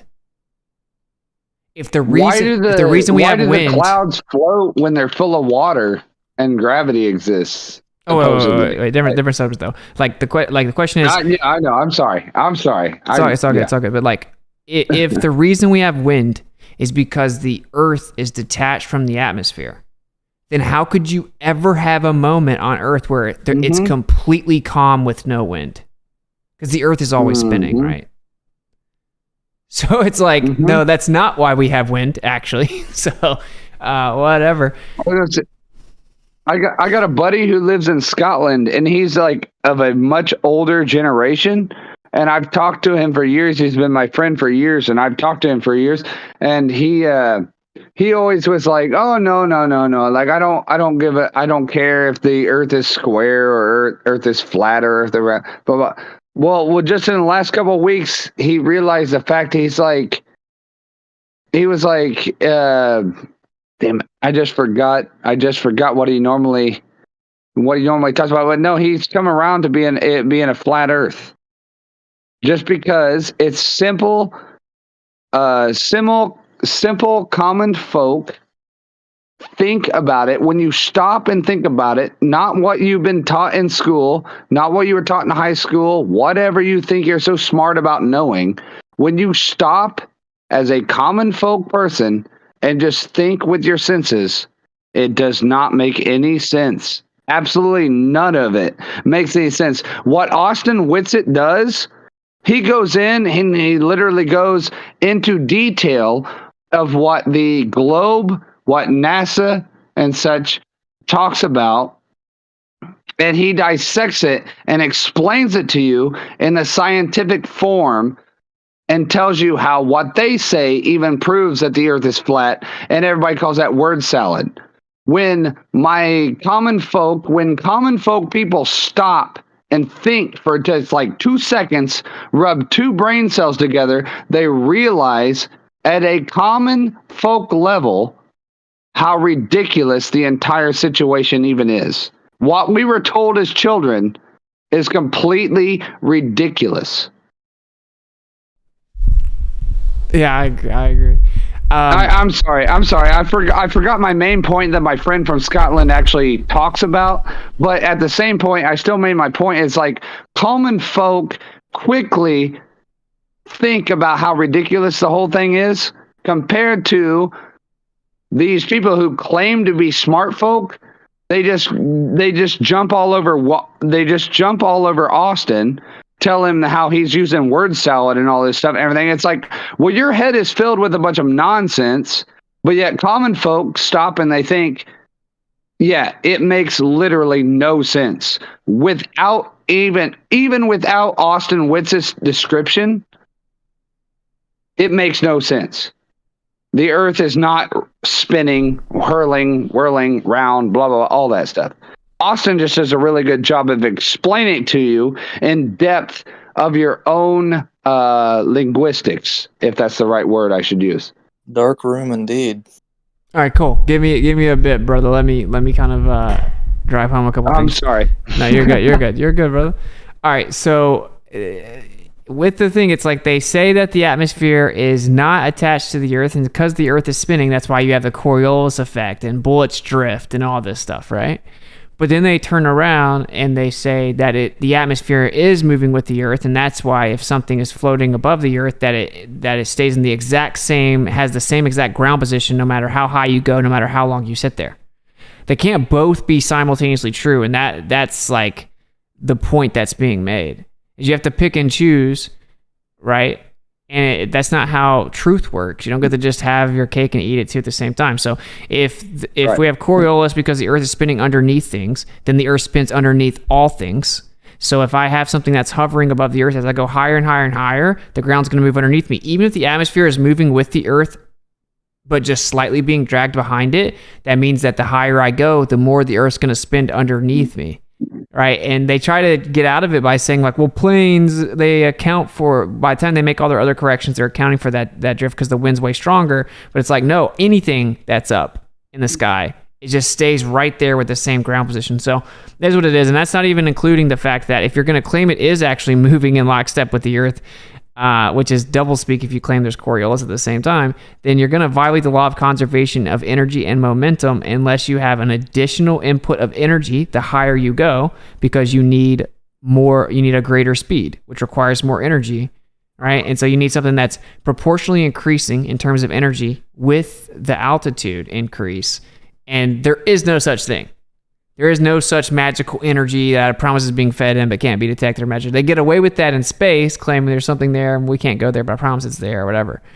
But not on the Earth. So anyway, that's not really what this is about. I do want to make sure we drive home kind of like the subject of the stream maybe a couple more times and then maybe wrap it up, because I don't want it to get lost. Although I think I have beat it into the ground in this stream, but I'm curious, Shane, do you have anything that you want to throw in you think that has been left out? I think we've pretty thoroughly covered it. And I'll say this, anyone that has questions about the subject, which is object disappearing from the bottom up on a plane Earth, please ask them in the chat, whether that be in YouTube or Rumble or a super chat. Yeah, Shane, what do you think is maybe anything else kind of important about this for people to grasp? Well, I was asking Shane because he's been doing a lot of work on vision. He may be AFK, but I think we've covered it many times. I can do the whole like, here's the PowerPoint again, but it's a very simple concept. You see, for the last time, the sky ramps down based on perspective towards eye level. The ground ramps up, right? Just an objective fact. Check that off. An objective fact, no matter if you want to believe that there's a tilted, wobbling, spinning cartoon ball with water bending convexly adhering to the exterior of a rock in space and an ever-expanding universe of nothingness as it's tilted, wobbling, and then spinning, revolving. Yeah, And of course it is, though. So if you believe all of that, you still have to acknowledge that perspective makes things look like it's going down when it's above you, and it makes the ground look like it's ramping up, and it's going to a vanishing line. You also have to admit that the horizon is not a physical geometric place. You couldn't go stand on it. It isn't a hill. It isn't a hump of Earth curvature. The horizon is not that, provably, objectively. It's not a physical, actual location, just apparent. It's the easiest way to understand and prove that is just look at the horizon with a time lapse. You'll see it moves around. So, of course, the globe says, okay, well, yeah, the horizon we see is the apparent horizon, and you never see the actual curve of the Earth, but I promise that the curve of the Earth is there. And it's like, that's a cool story, bro. But obviously on a flat Earth, we know the horizon is just optical. There is no ground blocking me in the distance unless you have topography. Then the globe Earth will say, this is what most of them say, but you wouldn't even have a horizon if the Earth were flat. So they moved the goalposts over the course of the year. For anyone that's new to this conversation, flat Earth is so stupid and archaic, and it's been disproven for so long that it became a thing on the internet in 2015 again, and all of a sudden, the mainstream globe Earth model answers and explanations all had to start being revised and updated. Yeah, that's how proven the globe is that in the 21st century, the globe's having to revise their model and answers. And first it was boats going behind the curve of the Earth proves that the Earth's a ball. And then we all, of course, went out and tested that, and technology outpaced the lie. Like, no, the boat disappears, but then I pull out optics, I can see the boat again, proving it didn't disappear because of the curve of the Earth. Then they turned around and said, anytime you see the horizon blocking things in the distance, that's proof the Earth's a ball because that's the curve of the Earth. So you can see the curve of the Earth. Then we found out, no, we see way too far. We see that when we increase optics, we see further. We see that the horizon moves around, right? We can be just like a foot off the ground, and we can see the horizon over 10 times further than it's supposed to be on a globe. Oh, they changed it to, okay, yeah, you never see the curve of the Earth. So we got like NASA and Big Think and mainstream people and all the globe apologists at first telling us that that's the curve of the Earth, showing us pictures of buildings being blocked and laughing, it's proof of the curve and stuff, to now, oh, well, you never see the actual curve of the Earth, it's just an apparent location. So then we're like, okay, cool, that's what Flat Earth says. And then you're basically just saying, trust me, bro. Like, sure, we never see the curve of the Earth, but it's there somewhere, I promise. Trust me, bro. We have an atmosphere, and we always have an atmosphere, so you can't see it. So it's like, okay, well, so you're just begging the question, we're supposed to just believe you? And then, so like that's what it turns into, is just like it's every time. It's an unfalsifiable, just believe me, bro. And sure, we see way too far, but I promise refraction always matches exactly what it needs to be in that moment to make us think that the Earth is flat when it's actually curving. Then they turned it around they then moved the goalpost again, because once that was just destroyed, and really that took place in 2019, 2020, where it just, everyone across the board, they fought it for like a year, and then finally it all started saying the same thing, which was, okay, yeah, we never see the actual curve of the Earth. The geometric physical location, it's just an apparent location. The horizon is just apparent. They all then changed their answer and said that. And then we're like, okay. So then they said, but in order to have the apparent horizon, you have to have a physical geometric horizon. You wouldn't have a horizon on flat Earth. So then you say, okay, so if the horizon's where the sky appears to meet the ground, if we wouldn't have a horizon on the flat Earth, would it be all sky or all ground? Then they sit there, half of them will stop responding, they'll start calling you names, whatever. But like, obviously, you wouldn't have all sky or all ground if the Earth was flat. They're still going to converge towards each other just like a hallway. So then we would have a horizon. Oh, well, what I meant to say, then they moved the goalpost again, is that you wouldn't have a hard, distinct line. It would just be like a fuzzy area in the distance. Then you point out, look at every single picture and video ever taken, look at video and pictures of a plane, you see that's exactly what the horizon is. Then you just get crickets and they stop responding. Or they move the goalpost again and say, well, sometimes it's not like that, I promise. And then you ask them to show a picture, they'll go to a picture of water because the color of the sky and the ground's so different. Zoom in on that picture, you'll see it is a blurry, fuzzy area that merges together. So then when they say if the Earth was flat, you would see a blurry area, and then every picture and video ever shows one, and on a flat Earth, the horizon would just be apparent and it would move around. It wouldn't be physical, and every time we see it, it is exactly that, an apparent location that moves around, right? Then what's going on? Based on your own answers of moving the goalpost, you've now over the course of the last few years conceded the Earth is flat and don't even realize it. So I know that was a whole lot I said right there, but in case you're new to this, that is actually what happened. I've been here the whole time. I've watched them change their story, and that's why our debates are more so arguments are getting way more refined, way better, right? We're spotting and removing any types of fallacies that were there, and the other side's doing the opposite because one side's just standing tall on what the truth is, and one side's trying to cover up for a lie, so they have to keep moving the goalposts. All that to say, Can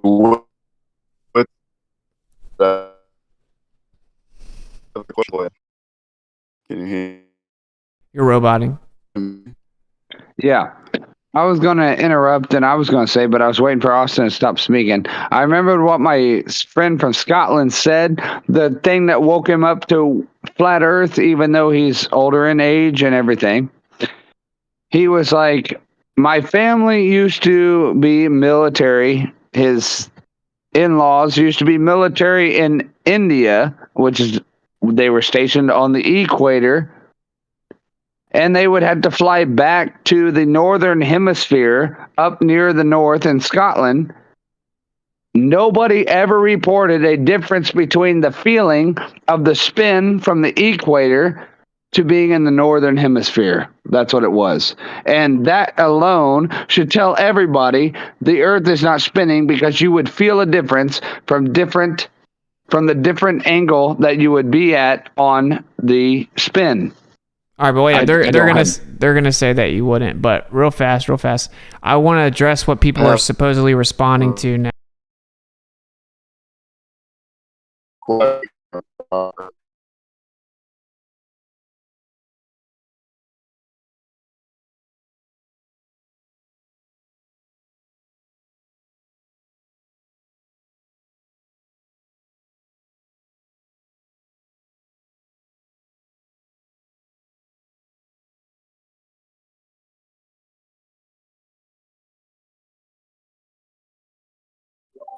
Oh, I was muted. Oh my gosh.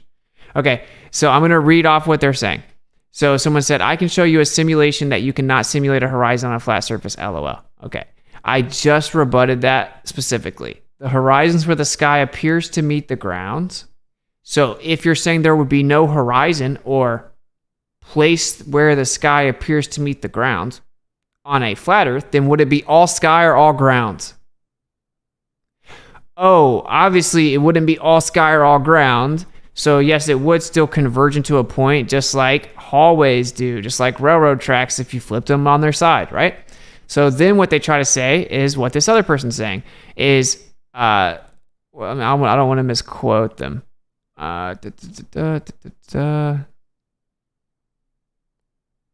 Okay, so something to the effect of, no, there are videos where you were just making stuff up. I swear, who are these people? What are you talking about? Then someone says, not all. There are videos that show a distinct line. Not all are fuzzy. That isn't true. So drop a link or whatever. Drop it in my Telegram. Provide the evidence of that, because every video, when zoomed down the horizon, you can see that it is objectively a blurry little area that it all blurs together, and you can see a gradient of the colors of the ground and the sky blending in together in every single scenario. Every one. And the only ones that look even somewhat like a hard line is when you look back at, like, say, the ocean. The ocean is a certain color blue, the sky is a different color, so there's a huge contrast between those colors. So when you have horizontal water in front of you, that's blue, and then you have a sky that's a different color, then you have a huge contrast that looks like there's a line there. Because there is a line, there's a horizontal line, right? But that doesn't mean there's a physical blocking of things in the distance, because when you zoom in, you see, okay, that horizontal line, that horizontal surface of the water, right, parallel to the sky, is all converging together. And when you zoom in where they appear to meet, because the sky doesn't actually meet the ground, believe it or not, right? That's why it's appear to meet, means it's apparent. When you zoom in on that area, you'll see that there's actually a gradient that's fuzzy every single time. I've called many globers out and told them to give me any example, and then they stopped even trying to give videos, because the videos are undeniable. You can see it. They start cherry picking pictures that are zoomed way out. And of course, whenever you zoom in on those pictures, you see that it is blurry. And they say, oh, well, no, that's just the resolution of the picture. It's like, oh, okay, so then find a picture that's zoomed in with better quality then, or give me a video. All of them show that. Every single one of them show that. So you guys are coping just like I just said. And I'm actually going to, let's see, what are you guys saying? Okay, and then let me come back and just show again, make sure that everyone's understanding. This is like, I know I'm talking a lot here, but. So you have the sky ramping down to eye level, and you have the ground ramping up to the horizontal vanishing line. This is just a fact. This is what we see. This is apparent. It's where things vanish into the distance. Sometimes that location changes. It gets further away, and it gets closer based on atmospheric conditions. This is just subjective. You can watch time lapse of it. Right, I think we actually have a time lapse here. Yeah, here you go. See the horizon? Obviously, the Earth is not breathing in and out. It's not stretching, doing yoga. It's not eating a bunch and getting bigger. The horizon is just an optical place, moves up and down because of atmospheric conditions. And if you see right above that water, it's blurry. No matter where that horizon moves up, the stuff above it is blurry because you're always looking through an atmos and you're always looking into the convergence point. Okay? So this is what we see in the real world. And as say that line in the middle right here where my mouse is, say that the sun goes down that line, it's going to get to the vanishing point and the bottom's going to reach it first. It's that simple. It's literally that simple. The horizon is where the sky appears to meet the ground. If something in the sky is moving away from you, it's going to look like it's going down to meet the ground. As it gets closer and closer to where it looks like it's meeting the ground, it's going to start to disappear and vanish into that vanishing point. It's not complicated at all. Here, of course, the boat's not floating. Again, just optical diffraction limit. This is specifically a mirroring zone over the water, which is almost always there. And here, again, is just how basic perspective works. So that is at least literally like the 40th time. Austin, stop asking for impossible standards of evidence. No, if you're claiming that there could be no horizon on a flat Earth, and then I debunk it specifically, then you say, oh, well, what I really meant was that there wouldn't be a distinct line. And I say, oh, what would it be? And then you say it would be like a fuzzy gradient. And I say, okay, you mean like every picture, video, and observation ever shows us? Instead of being like, damn, I totally just shot myself in the foot, and I said that what the horizon should be is exactly what we see. Therefore, it would be evidence for flat Earth. You say, I'm asking for an impossible standard of evidence. It's like, no, I'm asking you to support your claim that there's a distinct hard line that doesn't have a fuzzy gradient that's only possible on a globe Earth, and that's what we see, because that's not what we see. It's objectively not what we see. So what the impossible standard of evidence is actually supporting your claim instead of just making up claims and say, trust me, bro, and then making your model unfalsifiable. That's what's actually happening. Could I ask you something about this picture you have up? What's up, man? Do you see how the street lights, the hall lights, and the railroad tracks all get smaller, apparently, and closer to each other in the distance, but the sun does neither of those? The sun is just further away and seemingly a point source, and it's equidistant from you. But what's crazy is I know that we've had this long conversation that you're going to turn it into, and I'm not interested in like having the conversation like we didn't have it for 2 hours the other day, to be honest. So we're talking about how it is going down in the sky. That's what we're talking about. And it's just a fact that if the sun moved away from me in the distance, that it would look like it's going down in the sky. Now, these street lights are obviously much closer. The lights in the hallway are much closer, right? That's all that it is. Not to mention, like you're saying that it doesn't get any closer, but I would have to see way more specific time lapse anyway. But if it's a point source that's much further away, then you're not really going to see. It's just going to optically displace it down. It's not going to make it all merge together and get closer and closer. Although I will tell you, I guarantee you that if you keep taking this down to the sunset, it absolutely does get closer. What do you mean by point source? If we zoom in on it and focus it and correctly expose it, it's a large disk with a crisp edge and details like sunspots on it. Okay, yeah, yes. And it's a point source. You can't zoom it into a point source. We don't know what the sun is, bro. But you can't. But the word he's using, a point source, you cannot zoom into a point source and see details. That's a fact. Do we agree on that much? We can in reality. It's what we do every day. Yeah, no, we don't agree. But I'm not ending the stream talking to Jesse for an hour though. What's up? What's the angular? I guess you missed where I said I'm not going to do that. What's up, bro? Hey, Witsit, how you doing? Pretty good, man. So, I have a question about the horizon. Have they ever done a test? You know, when you're looking out at Chicago, 60 miles, you're about 2,000 feet of a curve. Have they ever done a test where they have video cameras on a tower or a building, and as the object goes out, it disappears 10 times over the physical horizon? You know, as the ship goes away from you, if there is a physical horizon, it should disappear 10 different times from different points up on the building or the tower. Oh, you mean at different, like, I don't think that's at different heights? At different heights, moving away from you, if you had 40 different camera perspectives, as the ship goes out, it should disappear 40 different times. But they don't have that. They just do it from one level, from the ground level. Yeah, I'm not sure. If it was a physical horizon. Yeah, I hear what you're saying. But, I mean, there would be a relationship between height on a plane as well, though, right? So, but yeah, I mean, I see what you're saying. It would get into a lot of specifics about the conditions and about the actual angle of view and then the distance and then how big what you're seeing is, etc. There's a horizontal tangent to the curve. So if you move up 2,000 feet, you should be able to see 60 miles. Yeah, I hear what you're saying. Yeah. Should be a very specific, predictable. But that's where they just start throwing the R word around. Right, refraction. Yep. Imaginary. Yeah, I definitely see what you're saying though. So yeah, I don't know. I guess what's so crazy is like no one will even address, like none of the globe earthers will address that flat Earth absolutely has an explanation for why things disappear from the bottom up. And it's whatever. At this point, it's been so redundantly beat into the ground that like you're being disingenuous. You're not going to address it. So. All right, I got to wrap it up. I think it's 2:38 in the morning for me. So I think we're gonna wrap it up. I'm trying to remember what I did or didn't say at the end. Let me come over here to solo cam real fast and wrap this up.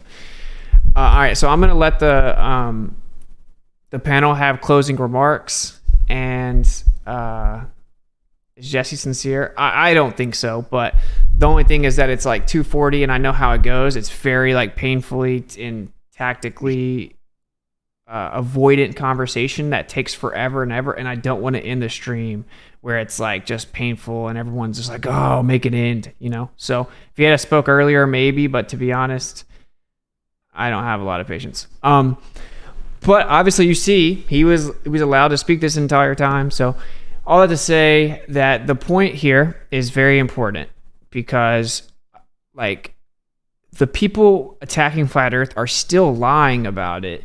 And that's pretty weird because what I can do is I can grab I don't know where they are, but I can grab my little Glober glasses and I can give you the best globe arguments ever.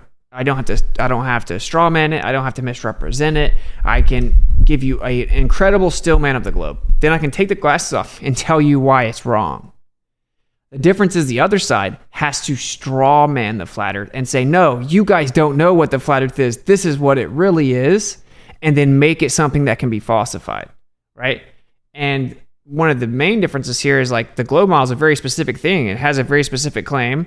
And like there isn't much negotiation there, right? But with the plain Earth, people that understand the Earth's not a globe, well, there's lots of things that are kind of question marks. That doesn't mean that the Earth's a globe. That doesn't mean flat Earth is wrong. There's tons of question marks in the globe model, like the core and the magnetic field and the magnetic distribution of the field and the geodynamo effect. That's all within one little part of it right there. The actual layers, the seismic activity. There's tons of question marks with the globe Earth. Question marks doesn't nullify a conclusion. It's just how the world works. We don't know everything. They've made a lot more claims of what they supposedly can know and verify when in reality, they can't know these things. So, okay. This is the fact. Someone saying that there would be no horizon on a flat Earth, they're just wrong. And if you can't stop saying that once it's been demonstrated to you that it's wrong, then you're you're operating in bad faith. And I strongly encourage you to like, don't ever let pride and ego of what you said publicly like limit you, right? Or put you in a box. It's a very bad place to be. So like, I get that you guys have been saying for years and years and years that, you know, there could be no horizon on the flat earth, or that the sunset disproves the flat earth. Ha ha ha. They can't even explain sunsets. And you've been so cocky and arrogant and condescending to people about it that for you to have to then say, oh, look, I was wrong. Actually, they can't explain the sunset, right? Would be too much to swallow, and you'll never do it. And you'll keep the script going no matter what and hope that no one else sees that they exposed it. But that's like a really bad place to live. And I'm saying as sincere as I can. Like, I don't want you guys to live in a place like that. Believe in your globe if you want to, but don't do it in such a way that like you have to have this like anxiety filled bad faith, like really low vibration where you're being deceptive and using tactics and you're frantically trying to twist what the other person says and then humiliating them and all this bad stuff, right? These bad vibes. So there would be a horizon because it's where the sky appears to meet the ground. There wouldn't be all sky, all ground on the earth. That's a vanishing point. We see that it moves around because it's just apparent. We know that the objects will disappear from the bottom up because A, the angular resolution angle from the bottom of the object to that vanishing line is smaller from the bottom than it is from the top, which means that it would fall below resolvability first at the bottom. So we would see things disappear from the bottom up on a plane earth. We also know, for example, if we're looking over bodies of water, that something that's much shorter in the foreground can block out something much taller in the background. So if I have like, typically it's like 5 or 6 average foot waves, 5 or 6 foot waves on average in the ocean. But if I had just 2 feet or 1 foot wave, right, based on my relative viewing angle and how close that wave was to me, I could block out a 20-story building with a 1 foot wave, literally. Right, I can block out a 20-story building with my thumb, just because of how close it is. It's very simple, right? So even just like the fact the water is always choppy and not perfectly at rest, and you have swelling and you have different size waves, that's going to block some stuff out in the distance anyway, which we just saw the video proving that, where it's like, oh, look, the boat's disappeared from the bottom up. But you see that since there's so much, since the waving's happening, you can see, oh no, there goes the boat. The boat was behind these waves in the foreground, provably in the video we just showed. So like, you should no longer lie or mischaracterize that situation, or you're lying to yourself. So, and then in addition to those two things, also we have attenuation, and proof of that was the Canada video, right? We'll come back over here and look at it again. So if you see this video here, oh no, this is not it. Let me actually find it.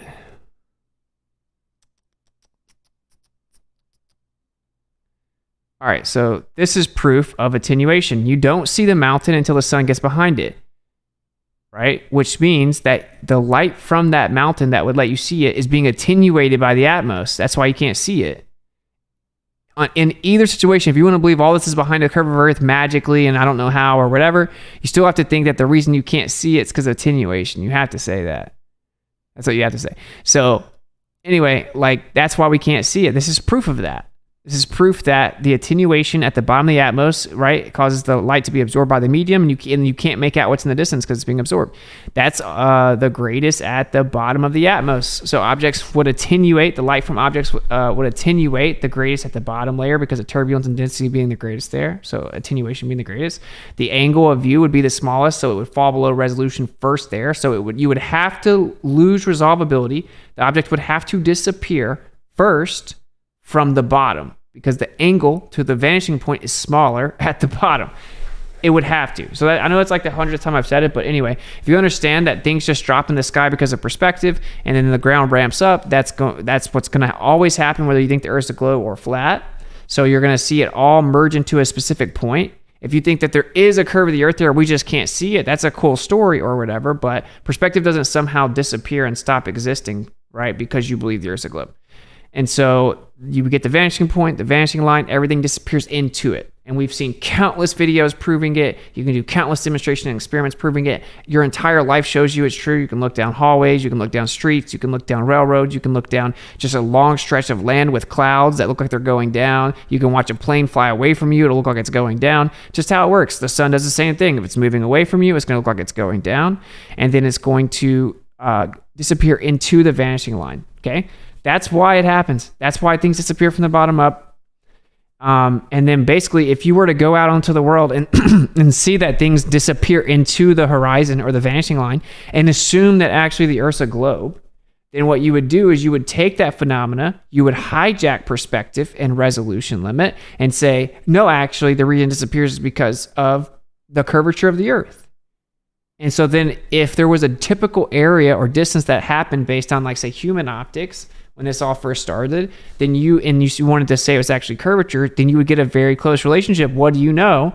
If you actually look at the spectrum of visible light, the wavelength spectrum of visible light, if you actually look at the angular resolution of the eye, right, and then the variability between those two things, it ends up pulling you right around over to the radius value based on, like, comfortable averages. So they took the way that we see. They said that they denied all of it and then said that the Earth's a ball to explain everything, and that's why no one understands these basic, simple concepts, where it's like a foreign concept that we're trying to beat into people at this point because it seems like no one understands it. But sorry for those that understood it very quickly or knew before and just had to hear me and us say it like 100 times. But I just really wanted to try to say it as many ways as I could think and show you visualizations. Hopefully this helped you guys.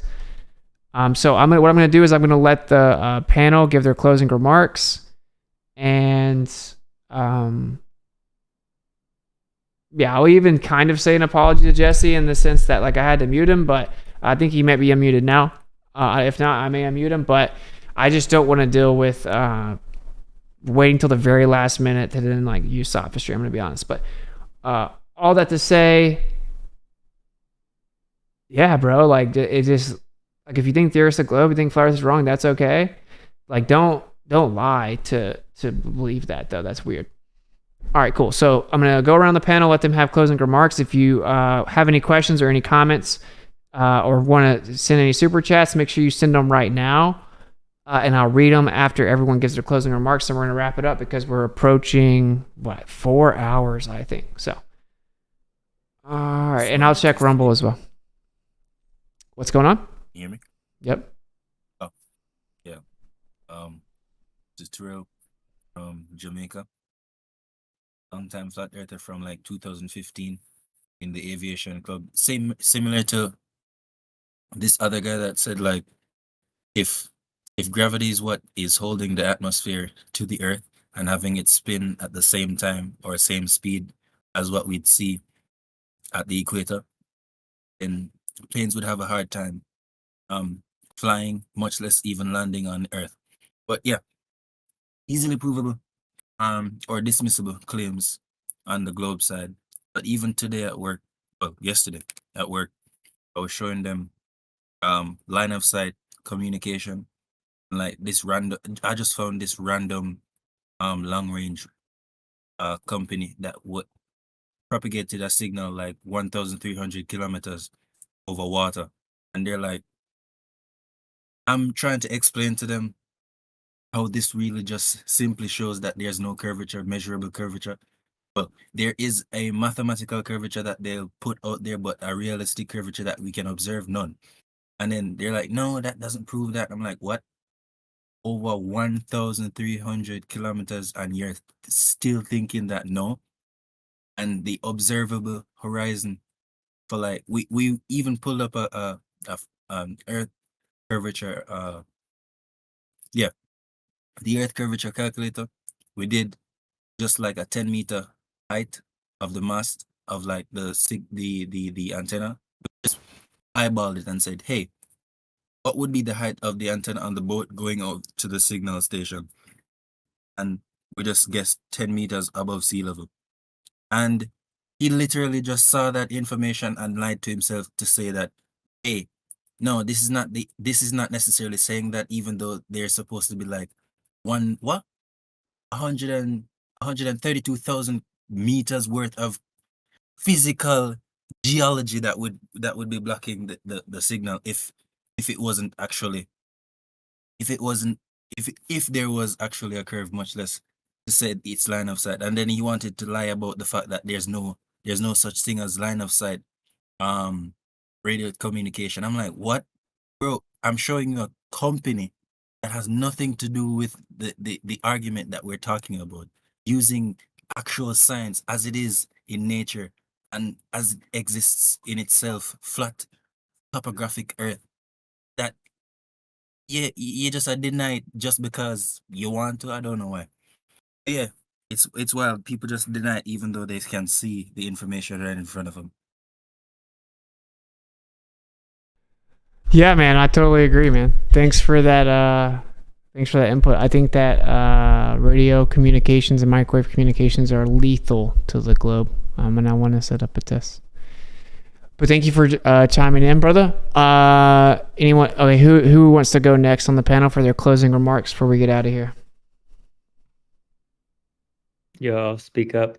I just want to point anybody to Ether Cosmology on YouTube. They're doing some great work, great discussions, roundtable discussions.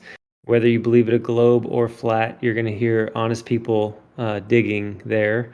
You can check my channel, YouTube, at Run Boston Bear. I'm clipping different conversations and I'm posting them as I have time. It is worth it to pursue the truth. I'm glad to have met so many of you on this journey, and the journey's not over. So keep being you. You're unique. You're awesome. You're beautiful. Peace. Nice, thank you, man. Much love. Donation from someone. Here's to no more drunk. Shaking my head. Yikes. Thank you for the support, brother. Who wants to go next? Yeah, thanks for talking about this again. And I think it's, whenever it's not like we're going to be able to stop talking about it ever. Because we got a lot of people that are just going to fight this for a long time. And a lot of people that still need to figure it out. So, yeah, it's, I don't know. I like to say, honestly, we learned it in like 6th grade. At least I think that's around when I learned it. Train tracks converge in the distance. This is perspective. They kind of laid it out without really, telling you the implications. But yeah, check out ethercosmology.com. We're on YouTube, X, Rumble. Check out Alan on Space Audits, and then of course Shane. But yeah. Nice, man. Yeah, shout out to Ether Cos. Yo, that was Shane that sent that. That's so funny. For some reason it said someone on the notification. Lucid Quasar, thanks for signing up for the fire tier. And I'll go through the rest of any donations sent or anyone that signs up for the Miswits. The links are in the description. I'll check them all in a second. All right, who wants to go next to give their closing remarks? Crap, my voice. Oh, my push to talk is broken, but I think I'm good. You might hear an alarm. But yeah, man, thanks for going through this one more time. It was a whole heap of a week with a whole bunch of stuff piling on. So it takes, I think, a little bit to sit back and go over the stuff that we need to practice. Don't be afraid to practice this math, right? Like do it with a friend so that when you see a glober in public, you can just, tap dance on his mythological face. You can just be like, oh, well, that curvature that you think is there actually mathematically, poof, there it goes. It's gone. Was never there to begin with, right? From people who let math convince themselves that there is reality, that might be a good way to bring them back, right? But overall, I think that repetition is good. Streams like this are definitely good. Community building is awesome all the time. If you have any questions, certainly reach out. Let us know. The database is up for anyone to grab, use, share, copy, whatever you want to do.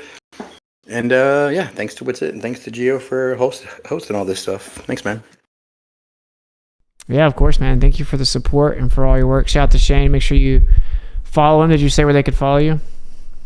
Oh, yeah. I forgot Toby called out everyone. But yeah, adl.place would be where you can find all my stuff, including cool models, database, etc. And definitely Ether Cosmology. Nice. Played choice. All right, very cool. Anyone else on the panel want to give their closing remarks? Dun, dun, dun. Okay, cool. I'll give my closing remarks real quick. All right, this was Schooling Globers episode 29. I saw some people requested that I kind of put things about the topic so they can go back through. I will try to do that. I at one point started adding them to the thumbnails, but I will try to just update the title so people know the general topic covered. It'll take me a bit to go through that and do it, but I will. For you guys, it should also always be added to the playlist, Schooling Globers. And I do plan on trying to get the in the Filled series back up soon, so cool. Here are some of the I'll read the donations after this. Here are some of the kind of updates. Go to auditnasa.com if you want to be a part of that. We're trying to get everyone over to the actual the little work portal thing. It's very cool. You guys should check it out. Also, you can go to members.miswits.com if you want to be a part of that. I think we're going to do the first live stream this next week. I think that I'm supposed to be getting a pair of glasses that record in the mail here soon, and then I'll be going to NASA. So that will also be streamed exclusively to the Miswits, and then the recorded content will be put out tactically after that, and part of it is going to be held for the content. Also, I think I may do an exclusive live stream if I end up going to a city council meeting over near Cape Canaveral and exposing that NASA's lying. So you want to be a Miswits member to get access to those live streams, those IRL streams. So there are a few updates on that. I think I'm going to do like a really crazy gravy stream for the next stream. So I won't give it away, but it's going to be pretty interesting and give some of my takes on things. I'll try to figure out what's going on with Rockfin. For some reason, it wouldn't connect right now. I think that's about it. I'll try to keep it kind of brief, but those are mostly the updates. So, and yeah, if you don't know, I did recently do a debate on Modern Day Debate. I would say it was kind of painful, but anyway, that was recent. I was told last minute to do it. I popped in there. Also, shout out to, I think that Toby and Alan are going to be debating on Modern Day Debate Saturday. I think Shane is going to start popping on there too. So definitely want to come and give them some support and show them some love in the chat for their first appearance on MDD. That should be very epic. I think it's their first appearance. And also, of course, shout out to Earth Awakenings and to Geo for letting us host even whenever I'm like a day behind and randomly give them like no heads up and ask if we can do the show. He's always super cooperative and supportive. So shout out to Earth Awakenings. Definitely go join the server and show them some love. The conversation goes on 24/7 there. So if you have any questions or you want to hear any of this discussed, you can go in there. You can even just ask in the chat if you wanted to listen. You can also always listen to their Rumble. Earth Awakenings on Rumble streams 24/7. And there's no censored topic since it's strictly on Rumble. So it's a very cool place. Show them some love and support. And shout out to them. All right. I think that's about it. I'm going to read the donations and then we're going to get out of here. One other thing I was going to say, technically, one more point I wanted to make to people. It's like, say you have like, this is, whatever it is, like this is your building, this is your boat, whatever it is. Okay. This is the horizon. Okay. You have an angle from the bottom of this bag to my hand, and you have an angle from the top of this bag to my hand. The angle from the bottom is much smaller, okay? Now, what Globe Earthers have been trying to do is pretend that there's a singular angle from this, but there's not. There's a million different little points of light all over this, okay? And each little point of light has its own angle in relation to the horizon or the vanishing line. And that's going to give you what's called reception and propagation angles, okay? And if you realize, like, if there's a million little points all over the place, obviously, like, the angle that it is, like, from the horizon is going to be the same horizontally all the way up, right? The angle, like, just say, in crude way, the distance down, the angle down is going to be the same on every point of light across here, every point of light across here. And so that's why it's going to disappear all across that portion at the same time. I don't know if that helped make sure that people understand it, but yeah, so you have reception and propagation angles from each little different point of light, and then whenever that angle falls below the resolution limit, then you can no longer make it out. It begins to merge and vanish into the vanishing point or the vanishing line or the horizon. So cool. I'll double check the donations really quick. I think we're good. Okay, yeah, we are caught up. And then I will also come over here and say shout out to Anthony for signing up for the Earth Tier. Welcome to the Miswits. Much love, brother. And then Brian J, welcome to the Miswits. Yesterday, signed up for Earth. Much love. And then, Jason D signed up for Ether. Shout out to you, man. What a legend. Thank you so much for supporting and being a Miswit. And then 2 days ago, we had Blake sign up for Earth. Blake Lauderman. I'm not sure, but thank you so much for signing up. And also Mike Gilreath 2 days ago signing up for the water tier. If you don't know, we have water, fire, earth, air, ether. They all come with different perks. And we're about to start launching all the exclusive live streams, in real life live streams, behind the scenes, different private conversations, stuff like that. So sign up for Misfits if you want to see me go to NASA, kind of like covertly. It should be pretty cool. And you guys will have inside access, and hopefully they don't try to shut down my stream and stuff like that. But all right, that's it. So we're going to get out of here. I know it was a long show, but I think it's better to have more content than less. Who cares? You don't have to watch the whole thing. So seek and speak truth unequivocally. If you want to support the channel, you guys know how to. Links in the description. YouTube demonetizes, but we're going to keep it pushing. So the support is greatly appreciated. And I honestly, now is when I could use your guys' help the most. I won't get into any details, but a lot going on behind the scenes. But seek and speak truth unequivocally. The weak find contentment in the consensus of ignorance. So who cares what other people think, right? They're always going to try to condemn you or make you feel uncomfortable about not fitting in, and they're projecting their own insecurity. So it doesn't really matter. But once you do find the truth, you have an obligation to speak it, right? So speak and seek truth, seek and speak truth unequivocally.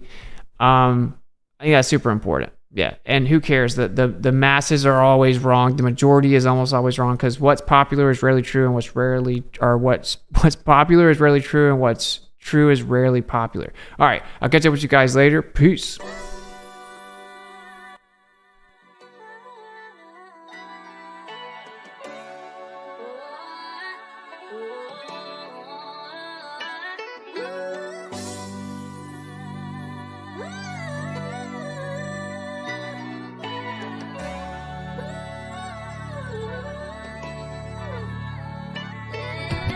Days after days, pseudoscience just a big charade, making theories they just can't explain, on philosophically biased claims. Days after days, we break away just like a renegade, so pay attention, gonna get a grade.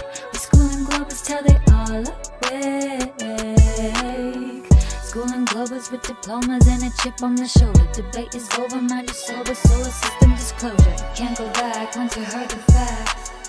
We make a pact, never take the backs. Schooling ballers and the followers that give them the dollars. They try to holler in the chat that you're a fraud, not a scholar. They hating y'all, that's why they attack. The earth is flat no matter how much they laugh. Days after days, pseudoscience just a big charade, making theories they just can't explain, on philosophically biased claims. Days after days, we break away just like a renegade, so pay attention, gonna get a grade. We schooling globers till they all awake.